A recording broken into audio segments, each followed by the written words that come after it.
Hello বন্ধুরা, কেমন আছো সবাই? আশা করি সকলে অনেক ভালো আছো। আজকে আমি চটপট চলে এসেছি তোমাদের জন্য খুবই সুন্দর একটা রোমান্টিক ড্রামা নিয়ে, এবং আশা করছি তোমাদের কাছে এই ড্রামাটা অনেক ভালো লাগবে। এই ড্রামাটা যতটা রোমান্টিক ততটাই ইমোশনাল। তাহলে চলো ড্রামাটা শুরু করা যাক। ড্রামার শুরুতে দুজন সুদর্শন ছেলেকে দেখি। তারা দুজন হেভেনে ঘুরে বেড়াচ্ছিল। সেখানে সুন্দর একটা বাগান ছিল। এখানে একটা ছেলে বাইজি নামের একটা ছেলেকে বলছিল সে যদি 3বার পৃথিবীতে গিয়ে কাল্টিভেশন করে ফিরে আসতে পারে তাহলে তাকে আর হেভেনের ইম্পেরিয়র হওয়ার থেকে আর কেউ আটকাতে পারবে না। মানুষ সে এখন যুদ্ধের রাজা। এর পরবর্তীতে সে কাল্টিভেশন করে হয়ে যাবে হেভেনের রাজা, মানে সে উচ্চ পদমর্যাদায় চলে যাবে। সে যতক্ষণ না সে কাল্টিভেশনের জন্য রওনা দেবে ততক্ষণ তারা এখানেই রেস্ট করবে। তাদের কথার মাঝে হঠাৎ করে একটা ফুলের গাছ উড়ে এসে অনেকগুলো পাপড়ি থেকে একটা সুন্দরী মেয়ের জন্ম হয়। এই মেয়েটির নাম হলো চিয়াংগুয়ান। যুদ্ধের রাজা বাইজিকে প্রথম দেখাতেই সে অনেক ক্রাশ খেয়ে যায়। সে তার কাছে গিয়ে তাকে ভালোভাবে দেখতে থাকে আর বলতে থাকে, ওয়াও কি হ্যান্ডসাম দেখতে তুমি। তখনই পাশের ছেলেটা বলে ওঠে সে শুধু হ্যান্ডসামই নয়, তার অনেক শক্তি। সে এখনো পর্যন্ত সবগুলো দেবতাদের মধ্যে শক্তিশালী। সে চাইলে তোমাকে কাল্টিভেশন শিখিয়ে সামান্য ফুল থেকে পরি বানিয়ে দিতে পারে। চিংগুয়ান যখন রাজার সঙ্গে আবারও গায়ে পড়ে কথা বলতে যায় তখন সে ওখান থেকে চলে যায়, আর চিংগুয়ানও তার পিছু পিছু যেতে থাকে। সে তাকে বলে, আমি আপনাকে কি বলে ডাকবো? বাইজি গুয়ান বলবো নাকি ভাইয়া বলবো? বাইজি তাকে বলে, তুমি আমাকে ভাইয়া বলে ডাকবে। সে অনবরত তার পিছু করছিল, এই জন্য বাইজি বিরক্ত হচ্ছিল। সে তাকে বলে, তুমি কি আমাকে পরি হতে সাহায্য করবে প্লিজ? আমি পরি হতে চাই আর তোমার মতো শক্তিশালীও হতে চাই। তখন সে তাকে বলে, তোমার দ্বারা এটা হবে না। এটা বলে সে ওখান থেকে চলে যায়। এভাবেই অনেকগুলো দিন পার হয়ে যায়, প্রায় 1 বছর হয়ে যায়। তারপরেও চিংগুয়ান এখনো তার পিছু করে তার কাছে থেকে পরি হওয়ার টেকনিক শেখার জন্য, কিন্তু সে সব সময় এই মেয়েটির কাছ থেকে পালিয়ে বেড়ায়। কিন্তু একদিন হঠাৎ করে তাদের দুজনের আবারও দেখা হয়ে যায়। চিংগুয়ান এবার তাকে ধরেই ফেলে, আর এমন ভাবেই ধরে যে সে তার উপরে পড়ে যায় এবং তাদের দুজনেরই কিস হয়ে যায়। এরপর থেকে বাইজি তাকে চাইলেও ইগনোর করতে পারতো না। সে যখনই একটু কাল্টিভেশন করতে বসতো বাইজি এসে তার সঙ্গে কথা বলতে চাইতো, তার কাছে থেকে বিভিন্ন ধরনের টেকনিক এবং পাওয়ার শিখতে চাইতো। সেই দিন বাইজির জন্য সে একটা পিচ ফল নিয়ে এসেছিল উপহার হিসেবে, কিন্তু এটা দেখেও তার মন গলে না। সে তাকে বলে, তুমি এখনো কাল্টিভেশন করার যোগ্য নও। কিন্তু চিংগুয়ান বলে, আমি জানি কিভাবে কাল্টিভেশন করতে হয়, আমি আপনাকে আজকে দেখাবো। যখন তার মাস্টার অর্থাৎ বাইজি ধ্যানে মগ্ন ছিল তখনই সে দেখতে পায় আকাশে অনেক বজ্রপাত হচ্ছে। এজন্য সে আকাশের উপরে উঠে যায়। মেঘের মাঝে গিয়ে যে বজ্রপাতগুলো আসছিল সেগুলোকে রোধ করার চেষ্টা করছিল এবং পারছিল। এজন্য সে খুশি হয়ে ভাবতে থাকে এটা দেখে নিশ্চয়ই বাইজি অনেক খুশি হয়ে যাবে আর তাকে কাল্টিভেশন শেখাবে। কিন্তু হঠাৎ করে সেই বজ্রপাতের পরিমাণ অনেক দ্রুত এবং অনেক বেশি হতে শুরু করে, যেগুলোকে সে সামলাতে পারছিল না। তার অনেক কষ্ট হচ্ছিল। নিচে থেকে বাইজি এত শব্দ শুনে উপরের দিকে তাকিয়ে বুঝতে পারে নিশ্চয় কোনো সমস্যা হয়েছে। এইদিকে চিংগুয়ান সে বজ্রপাতগুলো রোধ করতে করতে এমন অবস্থা হয়েছে যে সে প্রায় মারাই যেত। কিন্তু ঠিক তখনই সেখানে বাইজি এসে তাকে বাঁচিয়ে নেয়। সে তার আসল ফিনিক্স পাখি অবতার নেয়। কিন্তু ততক্ষণে চিয়াংগুয়ান এতটা পাওয়ারলেস হয়ে গেছিল যে সে আবারও ফুলে পরিণত হয়েছিল। তখন চিয়াংগুয়ান বাইজির লতিয়া পড়া ফুলটা আবার লাগিয়ে দেয়। বাইজি এতদিন তার এত ভালোভাবে ট্রিক করেছে এটা ভেবে সে তাকে বাঁচায়। সে নিজের শরীরে রক্ত দিয়ে তাকে বাঁচায় এবং সেখান থেকে চলে যায়। কিছুক্ষণের মধ্যে চিয়াংগুয়ান আবারও আগের মতো মানুষের রূপে চলে আসে। তার কাল্টিভেশন ফিরে আসে। তখন তো সে ভীষণ খুশি হয়ে যায়, আর তার এটাও মনে পড়ে যায় যে বাইজি তাকে বাঁচিয়েছিল। এজন্য সে দৌড়ে তার মাস্টারের সঙ্গে দেখা করতে যায়। কিন্তু ততক্ষণে বাইজি সেখান থেকে কোথাও উড়ে চলে গিয়েছে। সে বাইজির বন্ধু লিংকে জিজ্ঞাসা করে যে বাইজি কোথায় গিয়েছে। তখন মিং বলে সে পৃথিবীতে গিয়েছে। আসলে সে এখানে উদ্দেশ্য নিয়েই এসেছিল। যেহেতু এখানে থেকে পৃথিবীতে যাওয়ার পথ কাছে এজন্য সে এখানে এসেছিল এবং কিছুদিন বিশ্রাম নিয়েছিল। এখন সে পৃথিবীতে গিয়ে 3বার জন্ম নেবে এবং 3বার জন্মের স্বাদ উপভোগ করবে। সেখানে গিয়ে তাকে ভালোবাসা, ঘৃণা এবং দুঃখ কষ্ট অনুভব করে আসতে হবে। তারপরে সে সুপ্রিম গডে পরিণত হতে পারবে। পৃথিবীতে গিয়ে যে বাইজিকে কষ্ট সহ্য করতে হবে এটা শুনে তার আর ভালো লাগছিল না। জিয়াংগু তখন মিংকে বলে, আমিও সেখানে যেতে চাই। আমি ওনাকে কষ্ট পেতে দেব না। আমি পৃথিবীতে গিয়ে ওনাকে সাহায্য করতে চাই। উনি আমার জীবন বাঁচিয়েছে, এটুকু সহযোগিতা তো আমি ওনাকে করতেই পারি। তখন মিন তাকে বলে, কিন্তু এটা সম্ভব নয়, কারণ তোমার ফুলে মাত্র 3টে পাপড়ি আছে। এখন তুমি যদি 3টা জীবন অতিবাহিত করতে চাও 2টা জীবন তুমি ভালোই অতিবাহিত করতে পারবে, কিন্তু 3বারের বার তুমি প্রচন্ড অসুস্থ হয়ে পড়বে, এমনকি তোমার জীবন যাওয়ারও সম্ভাবনা আছে। কিন্তু সে তার কোনো কথাই শোনে না। সে বলে, আমি যেতে চাই যেভাবেই হোক। তখন মিং তার কথা শোনে আর তাকে ওই পৃথিবীতে পাঠিয়ে দেয়। এরপরে আমরা পৃথিবীর সিন দেখি এখানে একটা মেয়ে ছিল। এই মেয়েটি এবং তার দলের লোকেরা ভূত প্রেত আত্মার ডেমনদেরকে ধরার কাজ করে, মানে তারা ছিল মাস্টার। এই মেয়েটির নাম হলো লিং ইউ, আর তার সঙ্গে আমরা বাইজিকেও দেখতে পাই। তারা দুজনে একসঙ্গে বড় হয়েছে। এটা হলো লিং ইউ এর বাবা এবং বাইজির মাস্টার। তারা সবাই এখানে ডিমন রানীকে খুঁজতে এসেছে, কিন্তু তারা খুঁজে না পেয়ে সেখান থেকে চলে যায়। তখনই আমরা দেখতে পাই যে দেওয়ালের পাশে ডিমন রানীকে, যে ছিল চিয়াং গুয়ান। সেদিন রাতে কিছু লোকেরা একটা মেয়েকে বউ সাজিয়ে কিডন্যাপ করে নিয়ে যাচ্ছিল। সেদিক দিয়ে যাওয়ার সময় বাইজি আর লিং ইউ এই দৃশ্য দেখে গাছের আড়ালে লুকিয়ে পড়ে। বাইজি দেখতে পায় সেখানে একটা মেয়েকে চোখ এবং হাত বেঁধে নিয়ে যাওয়া হচ্ছে। চিং গুয়ানের চোখের কাপড়টা সরে যাওয়া মাত্র সে বাইজির দিকে তাকায়। তখনই বাইজির কেমন যেন একটা ফিল হয়, যেন সে তাকে চেনে। এজন্য সে ওই মেয়েটাকে বাঁচানোর জন্য তাদের সামনে চলে যায়। এই লোকটা ডিমন ক্ল্যানের সদস্য ছিল, আর এই মেয়েটিকে ডিমনের ব্রাইড হিসেবে নিয়ে যাওয়া হচ্ছিল, মানে ডিমন কিং এর সঙ্গে তাকে বিয়ে দেওয়া হবে। এসব কিছু শুনে লিং ইউ এর ভালো লাগে না। সে বাইজিকে বলে চলে যেতে, কিন্তু সে তার কোনো কথাই শোনে না, তাদের সঙ্গে লড়াই করে। লড়াইয়ের এক পর্যায়ে সে আবারও চিংগুয়েনের কাছাকাছি চলে যায়। এটা দেখে লিং ইউ এর একেবারেই ভালো লাগছিল না। এখন সে তাদের দুজনকে দূরে সরিয়ে দেয়, আর সেখানে থাকা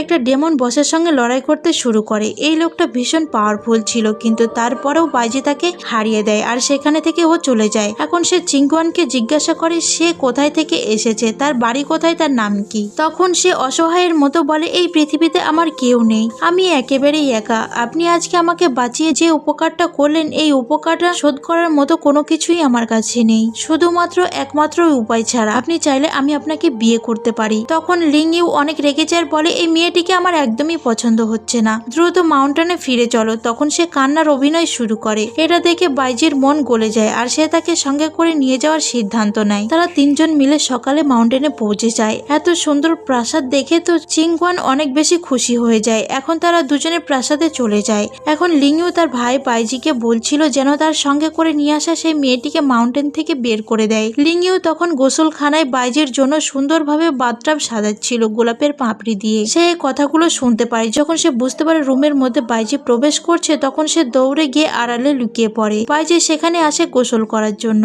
আর এই ফুলের পাপড়ি দেখে একটু অবাক হয়। তখন পাশে থাকা চিংগুয়ের পায়ের আওয়াজ পেয়ে সে ওখানে চলে যায়, আর তাকে দেখে চিংগুয়েন ভয়ে পড়ে যাচ্ছিল দেখে সে তাকে ধরে ফেলে। বাইরে থেকে এই সব কিছু আবার লিং ইউ দেখে ফেলে। তার তো ভীষণই রাগ হয়, আর সে মনে মনে ভাবতে থাকে এই মেয়েটিকে কোনো না কোনো ভাবে এখান থেকে সরাতেই হবে। বাইজিও এখন চিংগুয়ানকে বলে সে যেন সাবধানে থাকে, আর তার আশেপাশে যেন তো ঘুরঘুর না করে। এরপর পরের দিন যখন তারা দুজন মিলে একটা ফার্মেড এরিয়াতে যায়, মানে একটা ইন্দ্রসিন্ধু জায়গা যেখানে সবাই যেতে পারবে না, বাইজি একটা চাবির সাহায্যে সেই দরজাটা খোলে। এই দরজাটা অনেক ভালোভাবে সুরক্ষিত অবস্থায় রাখা ছিল, মানে এই দরজার উপরে নিশ্চয় কোনো কিছু আছে। তখনই সেখানে লিং ইউ চিংগুয়ানকে দেখতে পায়। এটা দেখে তো তার অনেক অবাক হয়ে যায়। লিং ইউ অনেক রেগে যায় আর বলে তুমি এখানে কেন এসেছো, তুমি জানো না এখানে কারোর আসা নিষেধ। সে বাইজিকে বলে সে যদি এইভাবে এই মেয়েটিকে প্রশ্রয় দিতে থাকে তাহলে সে তার বাবাকে বলে দেবে। তখন বাইজি একটু চিংগুয়ানকে ভালোভাবে বুঝিয়ে বলে যে এইভাবে তার যেখানে সেখানে ঘোরাফেরা করা যাবে না। চিংগুয়ান অনেক ঘাবড়ে গিয়ে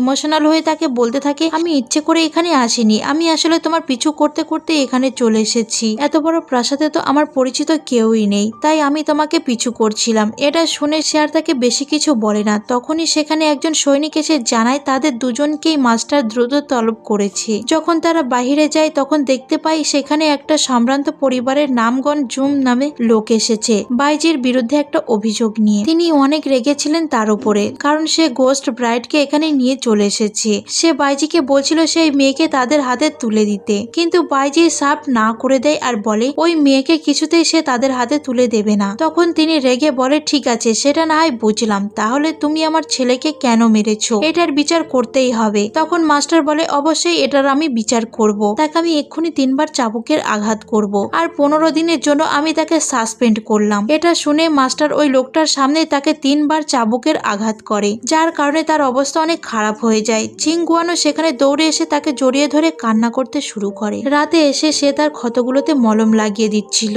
সে কান্না করতে করতে বাইজিকে জিজ্ঞাসা করে তুমি কেন আমার জন্য এত কষ্ট সহ্য করছো। সে বলে যদি আমি এই চাবুকের আঘাত না নিতাম তাহলে ওরা তোমাকে সঙ্গে করে নিয়ে যেত। তখন চিংগুয়ান কান্না করছিল আর বলছিল আমার জন্য আপনার অনেক কষ্ট হচ্ছে, আমি আপনার এত ঋণ কিভাবে শোধ করব। তখন সে তাকে সান্ত্বনা দেয়। সেই সময় চিংগুয়ান তাকে বলে আপনি চাইলে আমি আপনাকে ডেমন কিন ধরতে সাহায্য করতে পারি, তাহলে মাস্টার আপনার উপর উপর খুশি হয়ে যাবে, কিন্তু সে তাকে রিস্ক নিতে বারণ করে, কারণ সে পাওয়ারফুল নয়, সাধারণ একজন মানুষ। সে যদি তার সঙ্গে ডিমন কিংকে ধরতে যায় তাহলে সে বিপদে পড়ে যাবে, এই জন্য সে তাকে সঙ্গে নিতে চায় না। পরের দিন রাতে যখন সে ডিমন কিংকে ধরতে যায় তখন বাইজি সেখানে পালকি দেখে মনে করে ডিমন কিং হয়তো আবারও কোনো মেয়েকে ধরেছে তার ব্রাইড বানানোর জন্য, কিন্তু তখনই সে দেখতে পায় এটার কেউ নয় বরং চিংগুয়ান। সে তাকে না জানিয়ে এখানে চলে এসেছে। তখন সে তাকে বলে তুমি এখানে কেন এলে? তাদের কথার মাঝেই তারা ডিমন কিং এর আওয়াজ পায় এবং ডিমন কিং তাদের সামনে চলে আসে। ডিমন কিংকে ধরতে তারা একটা গোলক ধাঁধার মধ্যে প্রবেশ করে। এর ভিতর প্রবেশ করে তারা কিছুতেই বের হতে পারছিল না, কারণ এটা ডিমন কিংয়েরই একটা ফাঁদ ছিল। এটা শোনার পর চিংগুয়ান তাকে বলে আমি জানি এখান থেকে কিভাবে বের হতে হয়। চিংগুয়ান বলে দেয় এখান থেকে বের হওয়ার পথ কোথায়। এটা শুনে তখন বাইজি অবাক হয়ে বলে তুমি কিভাবে জানলে? চিংগুয়ান বলে তখন আমার বাবা আমাকে শিখিয়েছে কিভাবে এই সব গোলক ধাঁধা থেকে বের হতে হয়। তিনি অনেক বেশি দূরদর্শী ছিলেন। এটা শুনে বাইজি তার কথা বিশ্বাস করে নেয় এবং তার কথা মতো সেখান থেকে বেরিয়ে আসে। ডেমন কিং তাদের দুজনকে গোলক ধাঁধা থেকে বের হতে দেখে অবাক হয়ে বলে বিষয়টি তো দেখছি খুবই ইন্টারেস্টিং, আজ পর্যন্ত এখান থেকে কোনো মানুষ বের হতে পারেনি, আর তোমরা এত সহজে বের হয়ে গেলে। এখন বাইজি এবং ডেমন কিংয়ের সঙ্গে লড়াই শুরু হয়ে যায়। ডেমন কিংয়ের সঙ্গে বাইজি বেশ ভালোই ফাইট করছিল।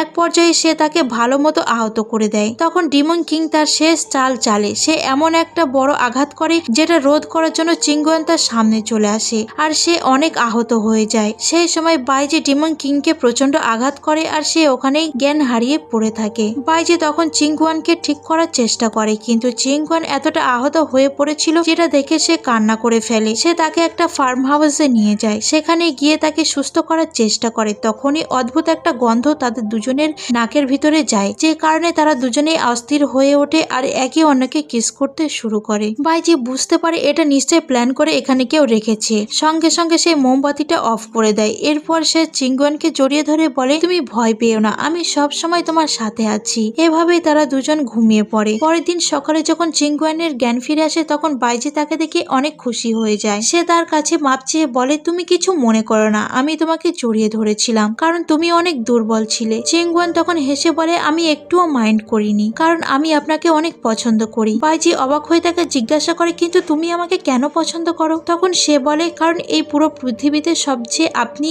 আমার উপরে দয়া দেখিয়েছেন। আপনার মতো ভরসার মানুষ আমার জীবনে আর কখনো আগে আসেনি। আর আপনাকে যখন আমি প্রথম দেখেছিলাম, প্রথম দেখাতেই আপনার প্রতি কেমন যেন একটা টান অনুভব করেছি।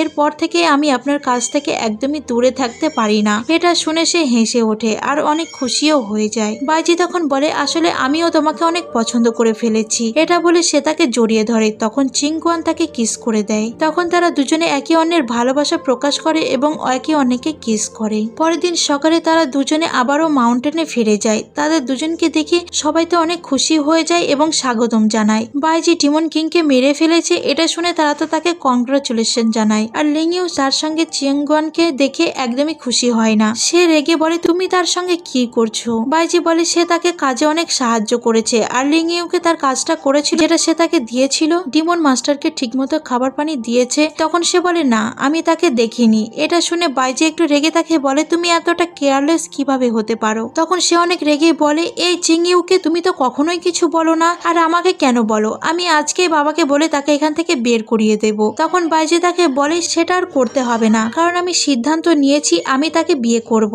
এটা শুনে তো লিংইউ অনেক বেশি রেগে যায়। সে তাদেরকে মাস্টারের সঙ্গে দেখা করতে দিতে যেতে চাইছিল না, কিন্তু তারা জোর করে যেতে চাইলে সে ওখান থেকে চলে যাচ্ছিল আর হঠাৎ করে পড়ে মুখ দিয়ে রক্ত বের হয়ে যায়। তাকে অসুস্থ দেখে তারা সবাই টেনশনে পড়ে যায়। মাস্টারকে ডাকে। মাস্টার তার মেয়েকে চেক করে এবং বাইরে এসে বাইজিকে বলে সে যেহেতু তার সবচেয়ে প্রিয় শিষ্য, তাই তার মেয়েকে যেন বাইজি একটু ভালোভাবে দেখাশোনা করে এবং দ্রুত সুস্থ হয়ে উঠতে সাহায্য করে। তখন বাইজি তার মাস্টারের কথা ফেলতে পারে না। যখন সে রুমে গিয়ে লিংইউকে শক্তি দিয়ে জাগানোর চেষ্টা করছিল তখন আমরা দেখতে পাই লিংইউ আসলে এতটাও আহত হয়নি, আর সে তাদের দুজনকে বাধা দেওয়ার জন্যই তখন ইচ্ছে করে নিজেকে আঘাত করেছিল। এখন সে বাইজিকে কাছে পেয়ে তার সঙ্গে জোরাজোরি শুরু করে আর সিডিউস করতে থাকে। ঠিক সেই সময় সেখানে চিংগুয়ান চলে আসে। তাদের দুজনকে এই অবস্থায় দেখে সে তো রেগে চলে যায়। তখন বাইজিও তার পিছু পিছু যায় তার রাগ ভাঙানোর জন্য, কিন্তু সে অনেক রেগে ছিল। বাইজি তাকে বোঝানোর চেষ্টা করে একটু আগে সে যা দেখেছে সেটা সত্যি নয়, কিন্তু চিংগুয়ান অনেক বেশি রেগেছিল। সে ওখান থেকে চলে যেতে চাইছিল। বাইজি তাকে জড়িয়ে ধরে বলে সে আসলে লিংইউকে সুস্থ করার চেষ্টা করছিল, আর সেই সময় সময় সে তাদের দুজনকে এভাবে দেখেছে। সে তার রাগ ভাগানোর চেষ্টা করে, তবুও যখন সে তার কথা শোনে না তখন বাইজি তাকে কোলে করে নিয়ে রুমে চলে যায়। সে তাকে হিংসে করতে বারণ করে আর বলে, আমি শুধুমাত্রই তোমার, এটা তুমি জেনে রাখো। এটা বলে সে তাকে কিস করে। তখন সে তাকে বলে, তুমি অনেক বদমাইশ হয়ে গিয়েছো। বাইজি বলে, ঠিকই ধরেছো, তোমার পাশে থাকলে আমি একদম ঠিক থাকতে পারি না। ঠিক তখনই তাদের দরজায় এসে লিং ইউ অনবরত নক করতে শুরু করে আর তাকে বেরিয়ে আসতে বলে, কিন্তু বাইজি তার কোনো কথাই শোনে না, বরং সে চিংগুয়ানের রাগ ভাঙানোর জন্য তাকে বলে, আমি তোমাকে অনেক ভালোবাসি। এটা বলে তাকে আবারও কিস করে। এরপর চিংগুয়ান যখন দরজা খুলে বাহিরে বের হয়ে আসে তখন তার ঠোঁট দেখে লিং ইউ বুঝতে পেরে যায় যে একটু আগে কি ঘটেছে। সে তো অনেক রেগে যায়। পরের দিন সকালে যখন লিং ইউ আর তার সাথী মিলে সেই ফরবিডেন জায়গায় যাচ্ছিল খাবার নিয়ে, তখন সে তাদেরকে বলে, আমি কি তোমাকে কোনো সাহায্য করতে পারি? তখন লিং ইউ বলে, কোনো প্রয়োজন নেই। তখন সে বলে, তুমি চাইলে তোমার বদলে খাবারটা আমিও ডেলিভারি করতে পারি। এটা শুনে সে প্রথমে রাজি না হলেও একটু পরে তার মাথায় কি যেন একটা আসে আর সে চিংগুয়ানকে বলে, ঠিক আছে, তুমি তাহলে খাবারটা ডেলিভারি করে দাও। এটা বলে সে তাকে ওই চাবিটা দিয়ে দেয়। এটা পেয়ে কেন জানি না চিংগুয়ান মনে মনে খুবই খুশি হয় আর সেখান থেকে চলে যায়। এর পরবর্তীতেই একজন শিষ্য এসে মাস্টারকে খবর দেয় চিংগুয়ান সেই নিষিদ্ধ জায়গায় আটকা পড়েছে। এটা শুনে তো মাস্টার অনেক অবাক হয়ে বলে, কিন্তু সে ওখানে গেল কিভাবে? যখন তারা সবাই সেখানে যায়, চিংগুয়ান ভেতরে অজ্ঞান অবস্থায় আহত ছিল আর এটা চাবিও তার কাছে ছিল, এজন্য তারা দরজা খুলতে পারছিল না। বাইজি সেখানে এসে নিজের প্রাণ বাজি রেখে সেই দরজার লক খুলে ফেলে। সে বেশ আহত হয়ে যায় আর ভিতরে গিয়ে দেখতে পায় চিংগুয়ান অজ্ঞান হয়ে পড়ে আছে। তখন সেখানে থাকা ডিমন মাস্টারের সামনে থেকে তাকে বের করে নিয়ে আসা হয়। লিং ইউ, যে কিনা চিংগুয়ানকে ইচ্ছা করে সেই চাবিটা দিয়েছিল, সে অস্বীকার করে। সে বলে চাবিটা নাকি চিংগুয়ান তার কাছে থেকে চুরি করে নিয়ে গিয়েছে। কিন্তু এটা শুনে বাইজি বলে, এমনটা তো হতেই পারে না, কারণ চাবি সবসময় তোমার কাছে থাকে। তাহলে তোমারই জানার কথা কিভাবে সে কক্ষে পৌঁছালো? তখনই পাশে থেকে একজন বলে ওঠে, বাইজি ঠিকই বলেছে, সেই সময় আমি লিং ইউ এর সাথেই ছিলাম আর সে নিজের হাতে চিংগুয়ানকে সেই রুমে চাবি দিয়েছে। এটা শুনে মাস্টার তার মেয়ের উপর একটু রেগে যায়, কিন্তু তিনি তার মেয়েকে কিছুই বলেন না। তিনি এখন বাইজিকে বলে, যেহেতু আমার মেয়ে ভুল করে ফেলেছে তাহলে হয়তো আমি তাকে অ্যান্টিডোট দিয়ে দিতাম, কিন্তু সে যেহেতু আমাদের এই মাউন্টেনের নয়, আমাদের গ্রুপের সদস্য নয়, তাই আমি তাকে অ্যান্টিডোট দেব না। এটা বলে তিনি চলে যাচ্ছিলেন। তখনই বাইজি কান্নায় ভেঙে পড়ে, মাস্টারকে রিকোয়েস্ট করে বলে, তাহলে আমার কাছে আর উপায় নেই, আমি তাহলে চিংগুয়ানকে বিয়ে করতে চাই। এই একটাই পদ্ধতি আমাদের এই সেক্টরের সদস্য বানানোর, তাহলে তো আপনি তাকে অ্যান্টিডোট দেবেন। তার এই কথা শুনে মাস্টার প্রচন্ড রেগে যায় আর তাকে অনেক মারতে শুরু করে। তিনি তাকে বলে, তুমি বলো, তুমি কি আমার বিরুদ্ধে যেতে চাও? তুমি যদি এমনই করো তাহলে এই সদস্যের রাজা আমি বানাবো ভেবেছিলাম, কিন্তু আমি তোমাকে আর এখানকার মাস্টার বানাবো না। তুমি কি সেই পদ হারাতে চাও? তখন সে বলে, হ্যাঁ, তারপরেও আমাকে অ্যান্টিডোট দিন। মার খেতে খেতে তার অবস্থা খারাপ হয়ে যায়, তার মুখ থেকে রক্ত বের হতে শুরু করে। তখন মাস্টার আর তাকে মারে না, সবাই তাকে দেখে কষ্ট পায়। মাস্টার এবার তাকে অ্যান্টিডোট দিয়ে সেখান থেকে চলে যায়। কিছুক্ষণ পরে সে ওই অ্যান্টিডোট নিয়ে গিয়ে চিয়াংগুয়ানকে খাওয়ায়, যা কিছুক্ষণের মধ্যে তার জ্ঞান ফিরে আসে আর সে সুস্থ হয়ে যায়। তাকে সুস্থ দেখে বাইজি ভীষণ খুশি হয়ে যায়। চিয়াংগুয়ান তাকে একটু অসুস্থ দেখে বলে, তোমার কি হয়েছে? তখন বাইজি বলে, কিছুই হয়নি। তখন সে একটু ইমোশনাল হয়ে তাকে বলে, তুমি কেন আমাকে এত পছন্দ করো আর আমাকে কেনই বা এত দয়া করো? বাইজি বলে, কারণ আমি তোমাকে ভালোবাসি, এটা কি তুমি বোঝো না? কিছুদিনের মধ্যে তুমি আমার ওয়াইফ হয়ে যাবে, কাল থেকে তুমি হয়ে যাবে আমার জীবন সঙ্গী। এটা শুনে তারা দুজনেই একে অন্যকে জড়িয়ে ধরে। তখনই আমরা দেখতে পাই চিয়াংগুয়ানের চোখে কেমন একটা লাল আলো জ্বলে ওঠে। পরের দিন তাদের দুজনের বিয়ে হয়ে যায়। সেদিন রাত তারা দুজন সবচেয়ে আনন্দে কাটায়। তারা দুজন ভীষণ খুশি ছিল। রাতে যখন বাইজি ঘুমিয়ে পড়ে তখন চিয়াংগুয়ান ঘুম থেকে উঠে যায় আর বাইজির পকেট থেকে সেই ফরমিডেন এলাকার চাবিটা নিয়ে নেয়। এরপর সে বাইজির দিকে তাকিয়ে ভাবতে থাকে, সে যদি এই সেক্টরে না হতো তাহলে তারা দুজন কত সুখে থাকতে পারত, কিন্তু তার কাছে আর কোনো উপায় নেই। এটা বলেই সে ওই সেক্টরের চাবি নিয়ে চলে যায় আর নিষিদ্ধ এলাকায় গিয়ে সেই রুমের গেটটা খুলে ফেলে। গেট খুলে সে ভেতরে প্রবেশ করে আর ডিমন মাস্টারকে সে বাবা বলে ডাকে। চিং হুয়ান সেই ডিমন রাজার কাছে এসে বাবা বলে ডাকে। আসলে চিং হুয়ান আর কেউ নয়, বরং এই লোকটার মেয়ে ছিল, অর্থাৎ সে ছিল ডিমন রাজকন্যা, যে কিনা এই ক্ল্যানে এসে ইচ্ছে করে এতদিন অভিনয় করেছিল। বাইজির মন জয় করে এখানে থেকেছিল যেন সে তার বাবাকে এখান থেকে মুক্ত করতে পারে। আসলে এই সবকিছু ছিল তাদের প্ল্যানের অংশ। লাস্ট টাইম সে যখন তার বাবার রুমে প্রবেশ করেছিল তখন সে তার বাবার সঙ্গে কথা বলেছিল আর তার বাবাকে এখান থেকে মুক্ত করার চেষ্টা করেছিল ওই দিন, কিন্তু সে তার বাবাকে এখান থেকে মুক্ত করতে পারেনি, কারণ এই কক্ষে এমন এক ধরনের ধোঁয়া ছড়ানো হয় যে ধোঁয়ার কারণে তার বাবার সমস্ত শক্তি সিল হয়ে গিয়েছে। এই ঔষধের অ্যান্টিডোট যতক্ষণ না সে গ্রহণ করবে ততক্ষণ সে এখান থেকে যেতেও পারবে না আর বাঁচতেও পারবে না। এজন্যই চিং হুয়ান ইচ্ছে করে সেই পয়জনের হালকা গন্ধ নেয় আর অজ্ঞান হয়ে থাকার ভাম করে। যেটা দেখে বাইজি তার জন্য কান্নাকাটি করে সেই ঔষধ নিয়ে আসে এবং তাকে খাওয়ায়, কিন্তু সে কৌশলে এই ওষুধটা নিজের মুখ থেকে বের করে নেয় আর এখন সেই ঔষধ নিয়েই সে তার বাবাকে দেয় আর তার বাবাকে সম্পূর্ণরূপে সুস্থ করে দেয়। এখন তার বাবা তাকে জানায় সে এখানে দীর্ঘদিন থাকার কারণে কুমফু ভুলে গিয়েছে। এই মাউন্টেনে শত শত সদস্য আছে আর তারা শুধুমাত্র 2 জন, এই জন্য তারা এখান থেকে বের হওয়া তাদের জন্য এত সহজ হবে না। চিং হুয়ান তার বাবাকে বলে আমি আপনাকে আমার নিজের জীবনের বিনিময়ে হলেও আমি বাঁচাবো। তখন তার বাবা তাকে বলে আমি এত কষ্ট করে তোমাকে বড় করেছি মেরে ফেলার জন্য, তবে তোমার যে বরফের ফাওয়ার আছে সেটা আমাদেরকে এখান থেকে বের করতে সাহায্য করতে পারে। এটা বলে সে নিজের মেয়েকে সেখানে নিয়ে বসায় আর চিং হুয়ানের ভেতরে থাকা সেই বরফের পাওয়ার জাগ্রত করে দেয়, যার ফলে সে অনেক শক্তিশালী হয়ে যায়। এবার সে তার বাবাকে নিয়ে সেখান থেকে বেরিয়ে আসে। যখন তারা চলে যাচ্ছিল তখনই বাইজি তাদের সামনে চলে আসে।